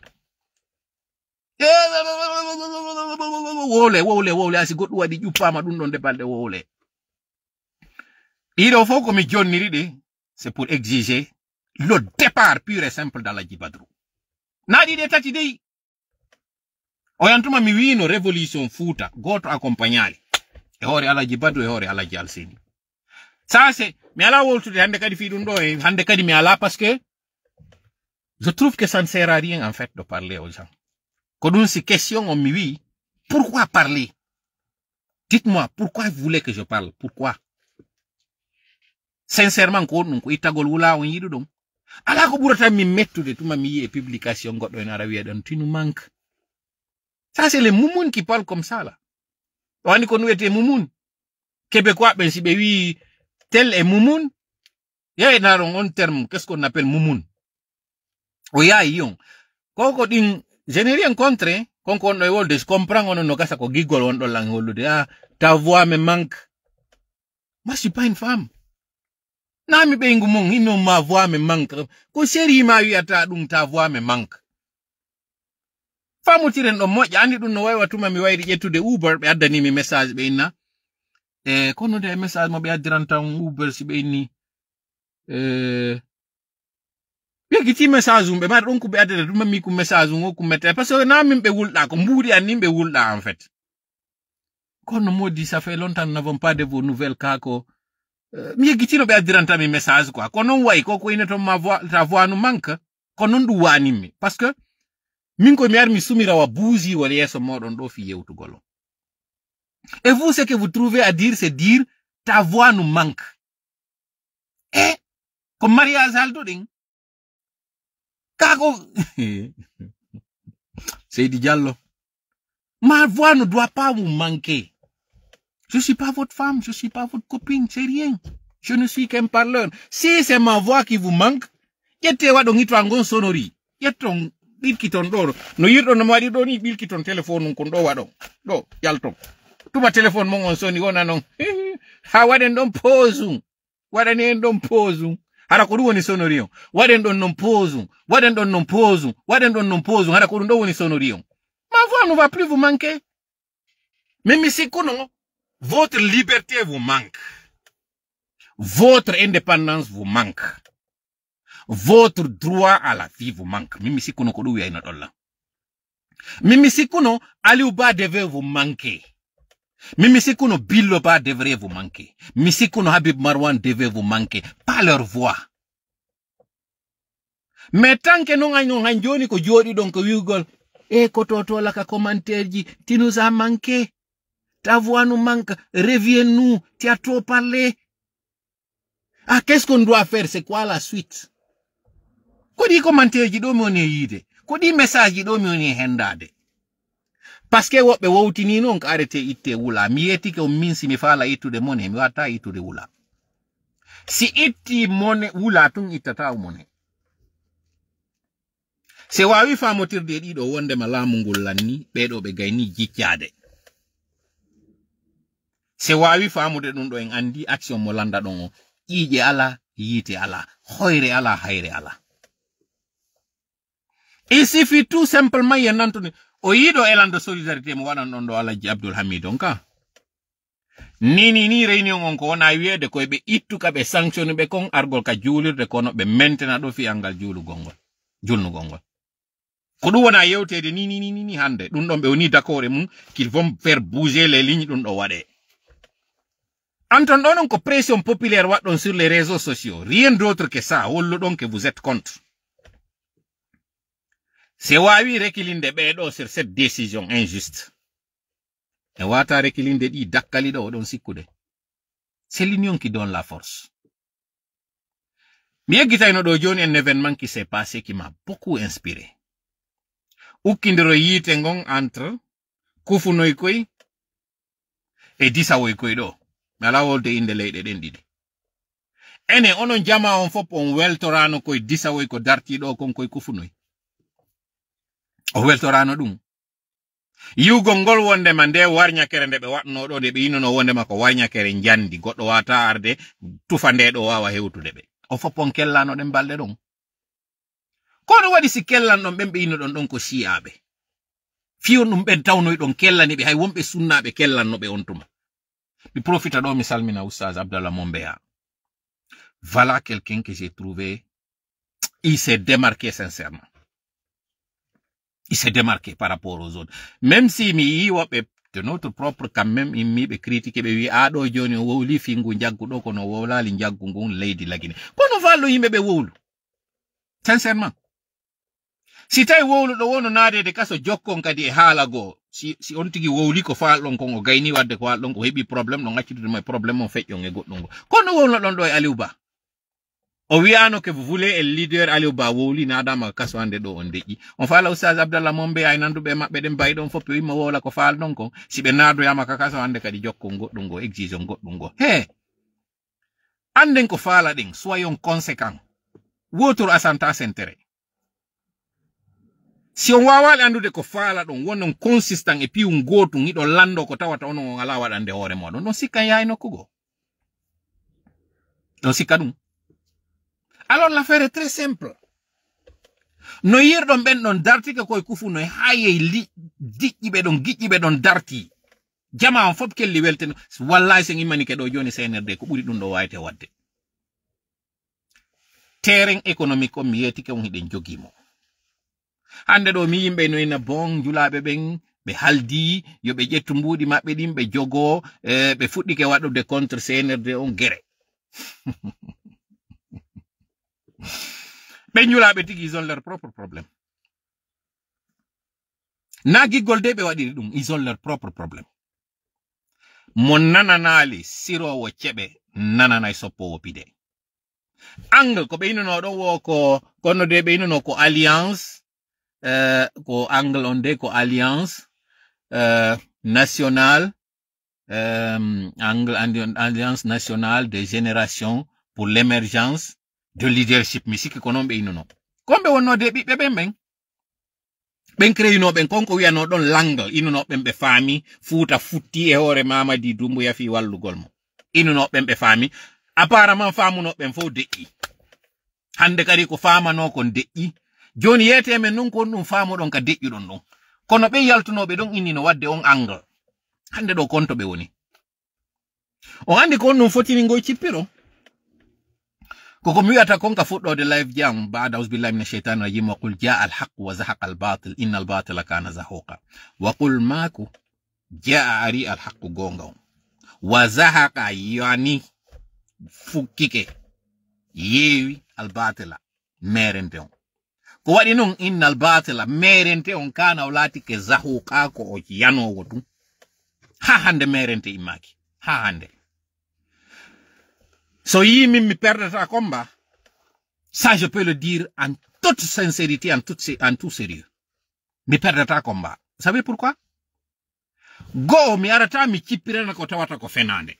Jamais mi chipiranta ko ni fenande. Et puisque non alla fodino wi gonga on o folay mi arata mi perda parce que ko sengo gonga mi woneta. Neba non chipiro ngongo sattay dum do mi salaki.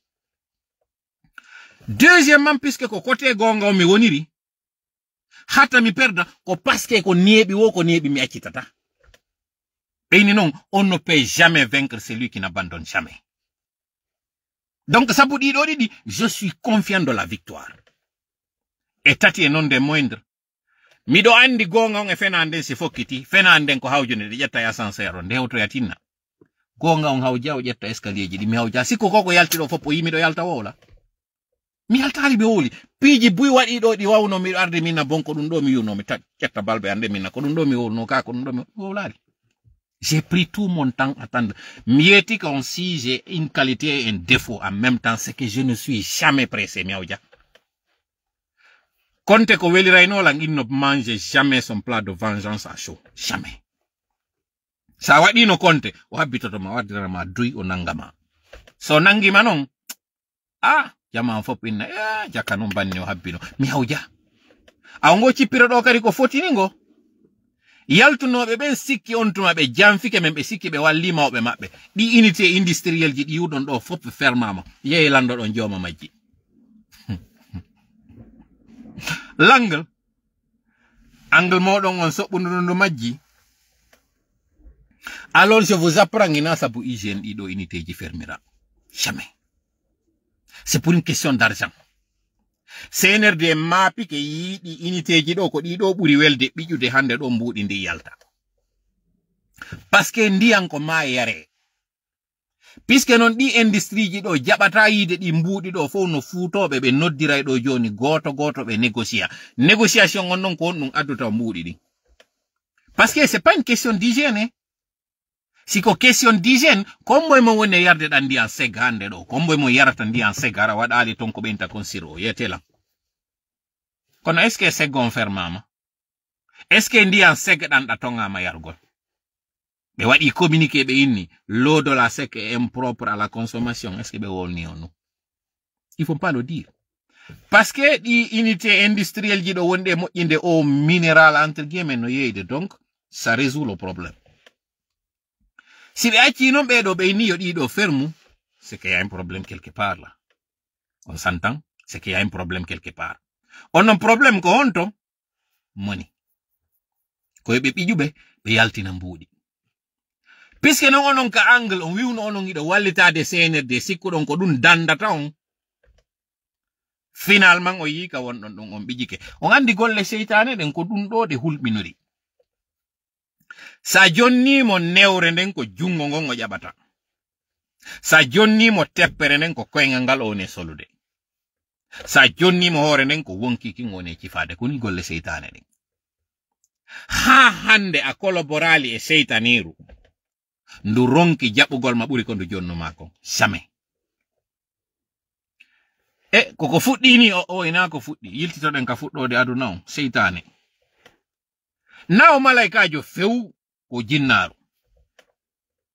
Allah ƴetti towni mo maqamu on ɓanni mo hatay hande kadi ka malaikaɓe waɗende to réunion ɗon o tawete.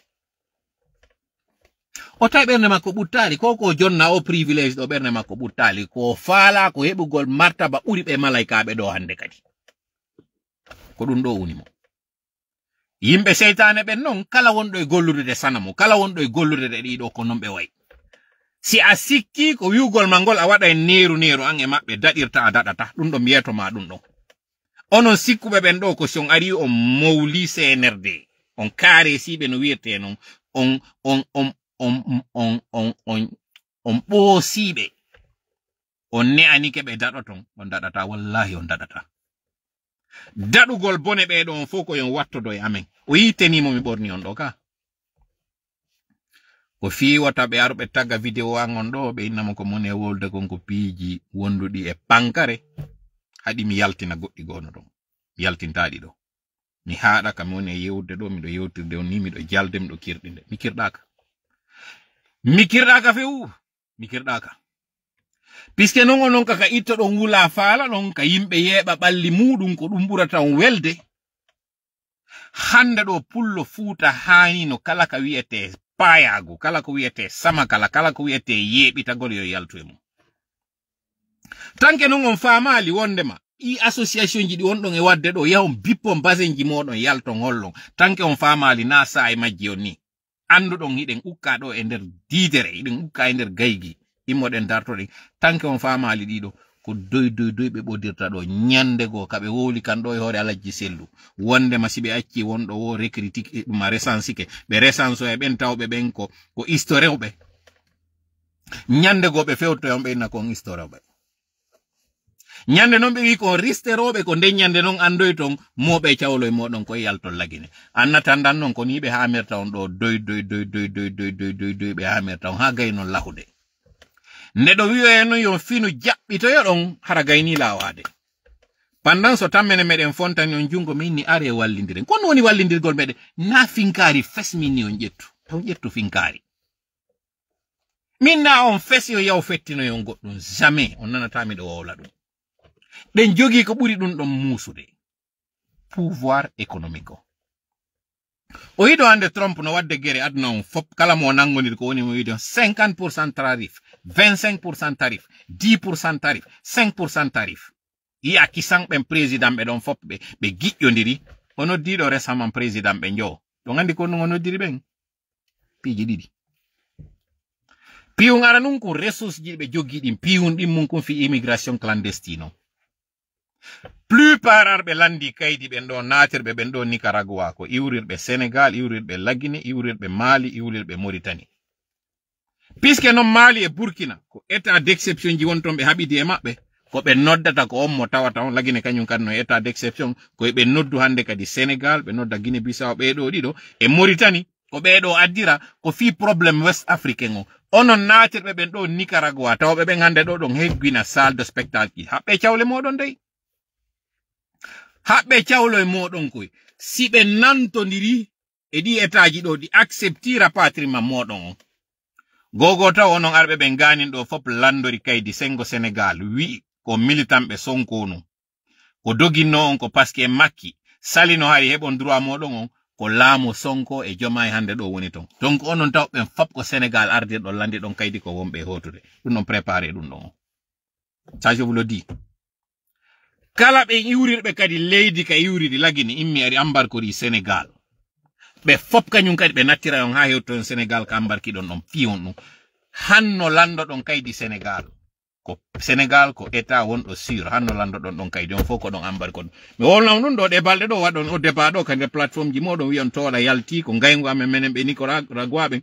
mi prep yolam fi on prépare mo yando on amuno gimol o yangun ka honno ko sayfon tawullu nani mi yetno minni konko waddon non yiltitoy to contre modon konko wi don non tawullu nani tawullu nani awa préparer nani habbe ciawlo e modon koy Trump si gayni nantondirde di pays jodo be accepti fi yo be waaw udditande be déjà taw be frappi taw sanction e hore Senegal andi kanko o bittinante woni fi ya ar négocier ka makko ko yo ar o wadane goddum fi ya aruka makko ara dan nei négociation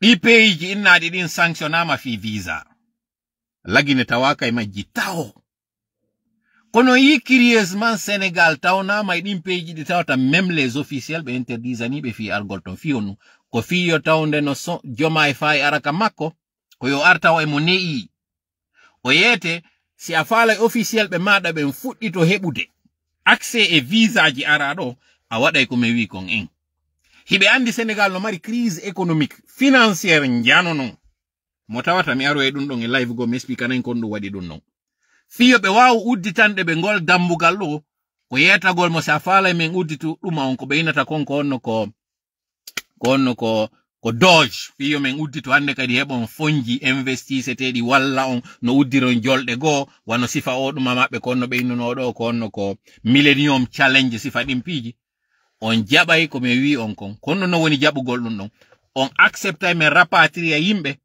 hara c'est pas dans les règles de l'art c'est-à-dire sa yeyinde wotere a salanama innugol damadi deuxième sens ala mi andina non fewndo do ni no wodi jogiiɓe residence green card America ɗo wonɓe kaso.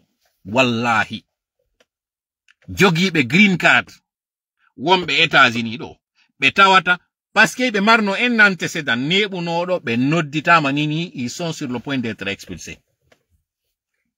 Kawa expulsé ɗo ɗon jogiiɗo green card ko angarɗo ɗo landi asylum o rankata nattugol.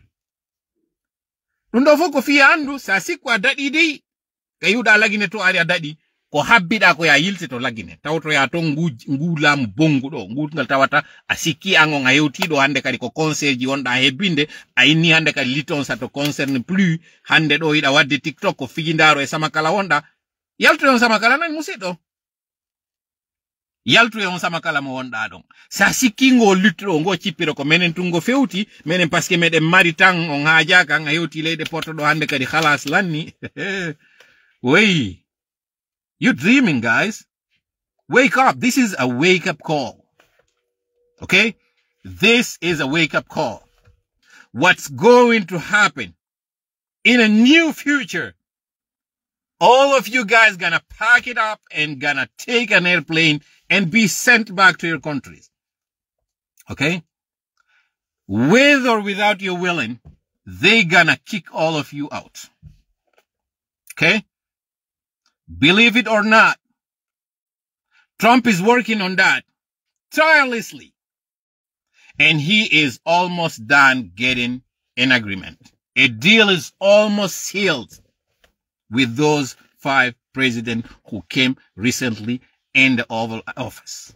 Okay? I'm talking and speaking this in English so that those who are working on it gonna know that the message has been conveyed. And if somebody is having an argument or not taking it seriously, whoever wanna come and contest on it, protest on it, deny it, whatever, I said it in English so that you guys gonna know what I'm saying. It's truthful. It's the truth. Okay? It's the truth, guys. I'm telling y'all, these guys are not playing in the Oval Office. They detain even people with a green card just because they have a background with criminal record. What they call criminal record? Something that is under felony, something that is under less than felony. Let's say misdemeanor. These guys are today being kicked out. So imagine you came in, you're asking for asylum. Do you think that you will be pardoned or you will be forgiven? You're dreaming. You are dreaming. And that dream might become a nightmare. So wake up. Wake up. Because this guy in the Oval Office is not playing. He is not playing. Let me say it again. He is not playing. But if you are here thinking that you're already here in this continent, because this is not only a country, it's United States of America, you are not in yet. You are at the border, walking in this country until the day they decide they're gonna catch you, and there is no more catch and release.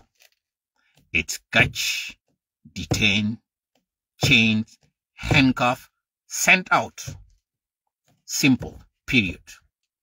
Nobody gonna argue on that. Nobody gonna take your defense. Nobody gonna help you on that. Not even a Senate. Nothing. Nada. Okay? Komone wolande on do kon yettire sama kala wi on hande kadi wari o wori do mi hawtidire fop mer mi jonni on hande do parce que mi fala kande kadi yaltide de wola.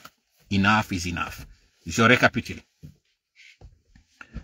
Alaji Badru, CNRD, Alaji Alseni, kala wondo hande do complex di dakkali do hande do ko yoyaw.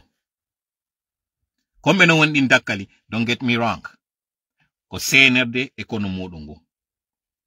jori be don nange noddugol wi'a ko élection be waweta yewde kalamu wuttengo on burtay woni fewndo mi innono do il est plus facile pour Alpha Condé de revenir au pouvoir qu'à celle d'être candidat kono wontuma wi'ono do lande o sodama tawowla mendum c'est impossible sellu lamoto awa misalaki de alaji sellu lamo ka réseaux sociaux ji don no misalaki alaji sellu lamo ka koye meden misalaki mido yidannobe kono hande do wela on metta on hakkunde sellu dalen e laamu ngu no e hakkunde funnange hirnange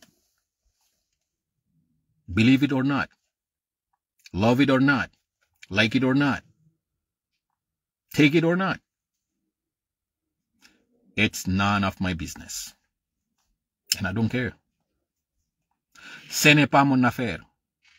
Rôle angon ko argol yewta ka musikon wowla no andir non ko kañum ko devoir angon no argol mawla on do wada ngum payago sama kala fija am nadi ndal tawbe ben ko joni ƴetti je rappelle encore une fois et j'informe ça me fait 5 ans kala ko inete activité sociale mi tawaka ka be ngori amen ça me fait bientôt 3 ans 2 ans jidin ça c'est sûr be ngori nganda on to mi woni don sikka mi wada idun do fo pour une partie de plaisir fi yo mi ardo mi jodo mi jala mi yewta on ko faala do mi ara mi wada ngum payago ngo luttube woni e wadde don sikka mi wawa e wadde dum. I'm done with that. I'm fed up. Okay? Si ande don wodi burdo faalade yo ngu jaggudo iw komi. Je l'ai dit depuis Sellu et Lamu c'est comme jour et nuit. Golta ko boli dun do min so reconnaît ici ka commentaire do. Mi do andi non ko buro ton kupude ko kum parti un kami wowli do fi Alaji Sellu. C'est votre droit. Mi feƴƴino hande kadi ka innete mi ndarata hande kadi ay commentaire je m'en fous des commentaires parce que c'est pas ce qui m'importe na on opinion cette opinion elle est très volatile hande do ko a moƴƴo jango ko a bondo hande do ko a bondo jango ko a moƴƴo ça c'est pas ce qui m'importe on opinion don tawdo ko volatile en fonction ndare do hande payaguji din fop regardez la même semaine ka Alaji Sellu salana no don vote wi resansagol. La même semaine, on parlait de concert. La même semaine, on parlait de tournoi de football. La même semaine, on était en train de parler. Ndare hande do ni réseaux sociaux jidin ka une wadde. San nome, ndare hande do paya gungu ongo e wadde. Hakunde jeli e gawlo. Ka une waccude. Yiltite non daron juldere donkinde woɓɓe go ko wonnoɓe wiide ke c'était des communicants, c'était des avocats d'Alaji Sellu sur les réseaux sociaux. Ko ɓen wakkili tawde ɓe wi'a ils sont plus proches d'un président fino ɓe wawa arde ɓe juulira ka leydi maɓɓe. Tay ɗum ɗon no welani ɓe fii yo ɓe wi'u ko ɓe communicant lanɗo à côté que de dire ko ɓe ɓatodire Alaji Sellu sakko inne awa hino ko ɓe ɗo wonno wolande Alaji Sellu ɓe nangue ɓe naade e kaso. Ko ɓen ɗon no wonno wiide ko ɓe avocat Alaji Sellu sur les réseaux sociaux. À Wopé, c'est-à-dire, j'aime manger mon plat de vengeance à froid. Si mi ari don net mi yaltini goɗɗi go. Hara ɗo en wolali fi farbaɓe ɓen wonnoɓe tawde hara ko ɓe wonno julorde ko ƴettugol keronaji maɓɓe ɓe ara ɓe jooɗo ɓe wacci Alaji Sellu. Hande ɗo ko ɓe woni waccude ko ɓe wonɓe yennude Alaji Sellu. Sans se gêner, sans se cacher.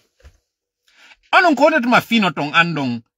Le flatteur ne vit qu'au dépend de celui qui l'écoute. Kondetuma ono yaltoton e o waccegol. Kondetuma andoton en hewtali sai ka waccetenen. Kondetuma andoton wacco on ko arowo sortanama hakkille maɗa ɗen jaɓama ndimu maɗa ngun gayna yanude o yakari nokkugo. Ɓay non ko yiɗuɗon ko wowlanede ko yiɗuɗon ko nanon ɗum ɗon. On yiɗata toola, on wata jentade toola. Parce que mi yetti que là où ça fait mal, c'est là où je touche. Parce que on nyammin talan, on holna talan, on wurna talan, on wara talan, o waɗan talan fus. Ɗiɗo kadi fop mi landaki on, parce que na juuɗe mon ɗi woni koye juuɗe Allah. Piun goto mi landi on, listen, jentite. Waɗe ko wiya ɗon kon. Wata on tefo le plan parfait, il n'existe jamais, il y en a pas. Nyande CNRD waɗata coup d'état maɓɓe on, ils étaient à 5% de chance de réussite. 5% CNRD a waɗi coup d'état maɓɓe o. Si avec 5% ils ont pu avoir 80% de réussite, c'est-à-dire 75% wawi ɓeyditade. Pourquoi? Parce qu'ils ont osé faire le premier pas. Ɓayɓe nangi padre, ils avaient réussi 45%. Parce que ɓe holanoki ɓe wawa mo hendade. Il restait encore 35%. O 35% ko goɗɗo inni ƴette mo jindi ɗon e makko ka axe jama o wiya holo anda ko gonga. 75% heɓi à l'espace d'une seule nuit. Il a commencé avec 5%. Ono non ɗo jooɗi ɗo ɗon habbi le plan de réussite à 100%. Tant que tola a dali jonni o, ma goɗɗo a dali jonni o, le plan à 100%, vous n'embarquez pas. On to falɗon yeyew. Ko parce que na Allah hooli ɗon, na Allah habbori ɗon, ko neɗɗo habbi ɗon plan muɗum. So habbi ke plan Allah on andi tay Allah taggu non hadi o wodaka. Fes donc avec 0. So andi on tawɗo on yubdi'u wa yu'idu. O fuɗɗoto o rutta e kañum kadi. On wawai andude mo wawi fuɗɗanade en ko waɗali ha hande, ma o ruttana en ko heɓano hankin. Mais puisque on est dans votre logique, dans votre raisonnement, on embarque tako et plan, tant que y a les 100%, on a il sait de quoi je suis en train de parler. Tant que on jodo de dans le plan infaillible, parfait, complet. Jour après jour, on bourta on da de la mongo. CNRD piunkum be lansi wo be lansa ko woni be yabe na okay. Let's go, kayalto yo. Ya jaka. Be yabe tawa dun don be wadi fe'i be anda a jaka Marseille. Mijite hangin ko be susatano wadde hande be wadde dun do. Pourquoi?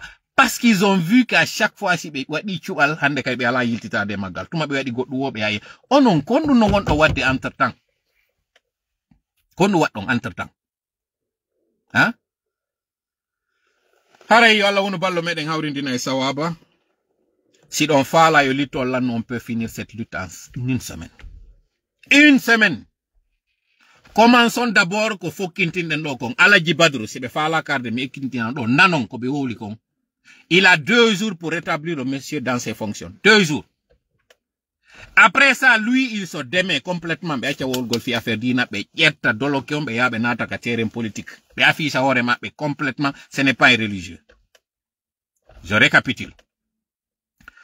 Au élan de solidarité et résistance, nous devons aller jusqu'au bout. Ta en concentro e piji, ta en concentro piji tati. So yi o pass do mi jabali wadande goddo promotion, mi jillidali o e comédie, mi jillidali o e fus, hande do ida wadande o do dun do jango da wadde dun do faddi jango ko lutte, faddi di jango ko concert dun. Et là je m'adresse à mes camarades de lutte.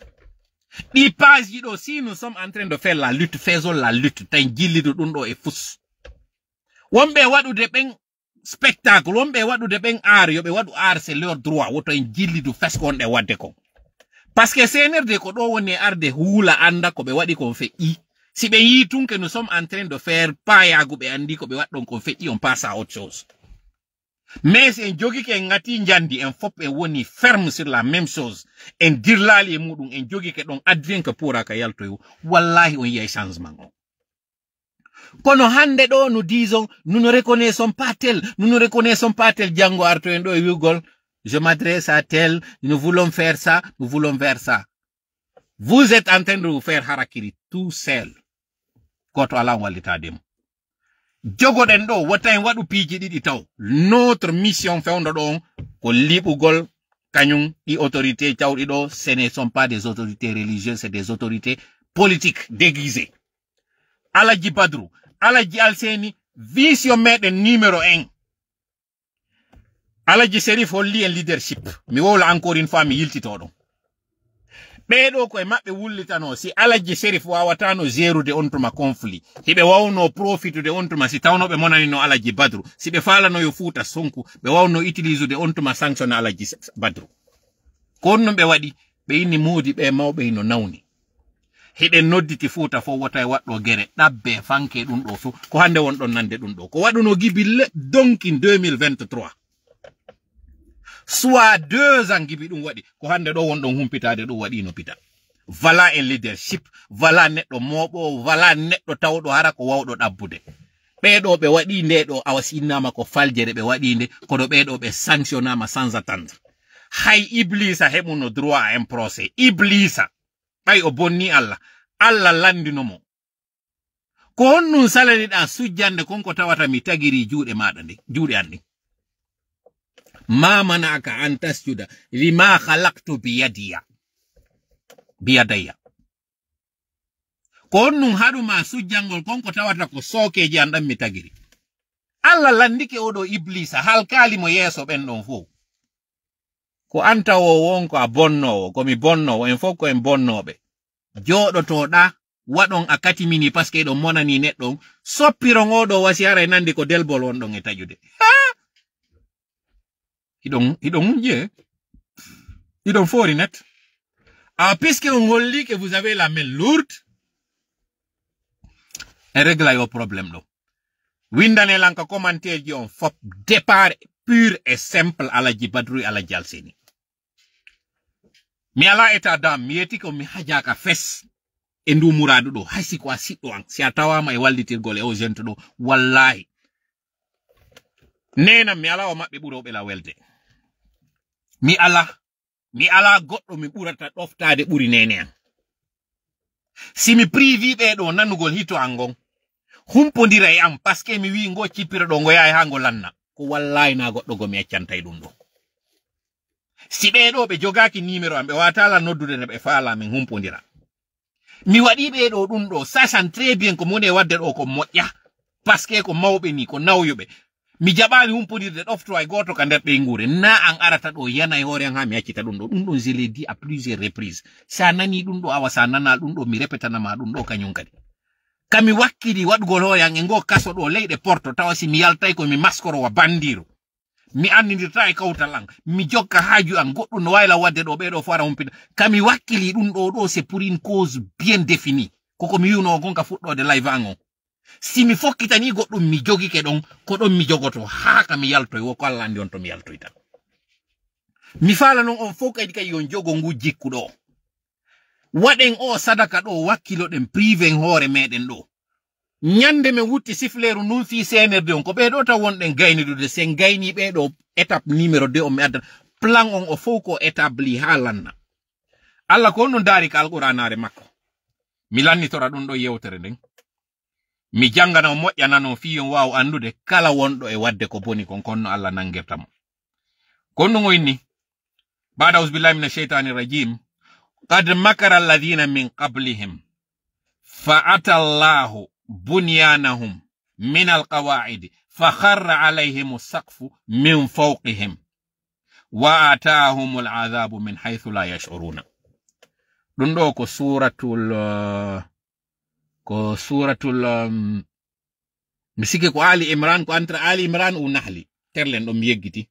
Konno Allah daari qad gonɗi makara eɓɓino jamfa alladina ɓen min qablihim aditinoɓe ɓe fa atallahu Allah on ardirani ɓe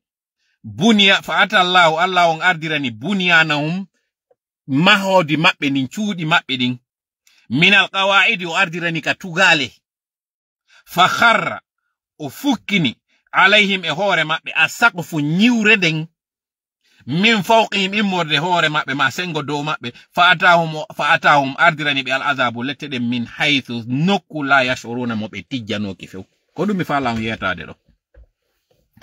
Deno Allah liɓa laamu kala ko wonɓe ɓen sutiyenji ɗin, piliyeji ɗin, wonɓe wallitade ɓen. Ndaare ɗo kala mo senerde hande woni e gollidude mun no heɓude probléme.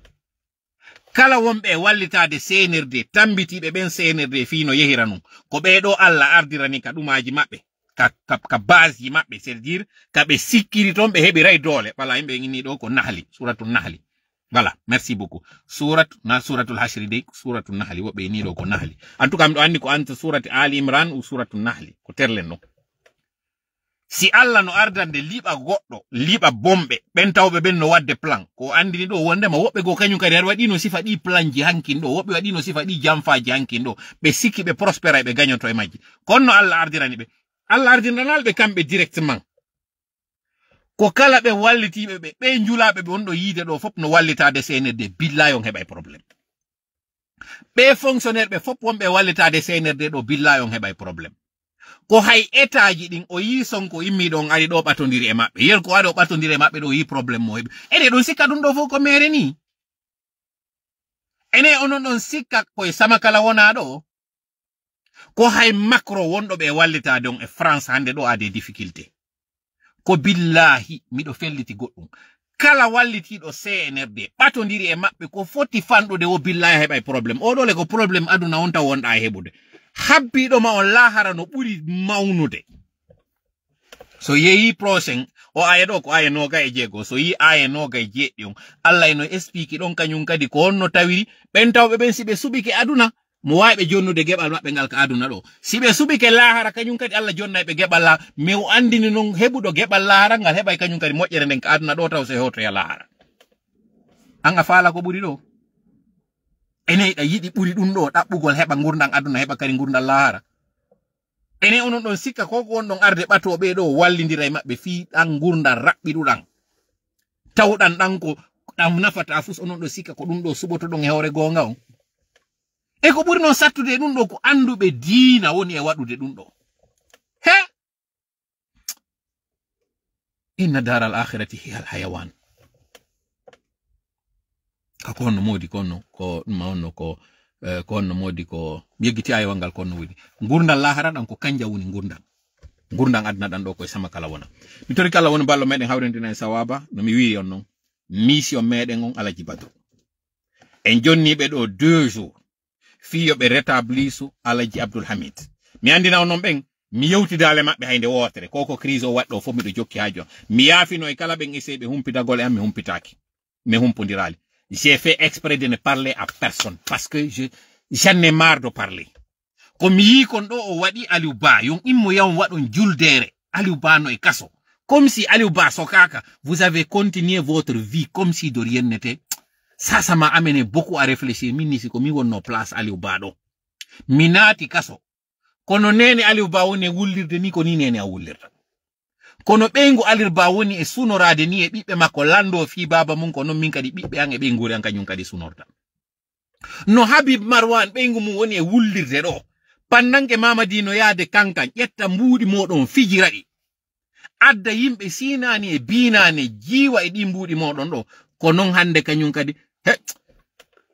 Merci beaucoup. Ciao.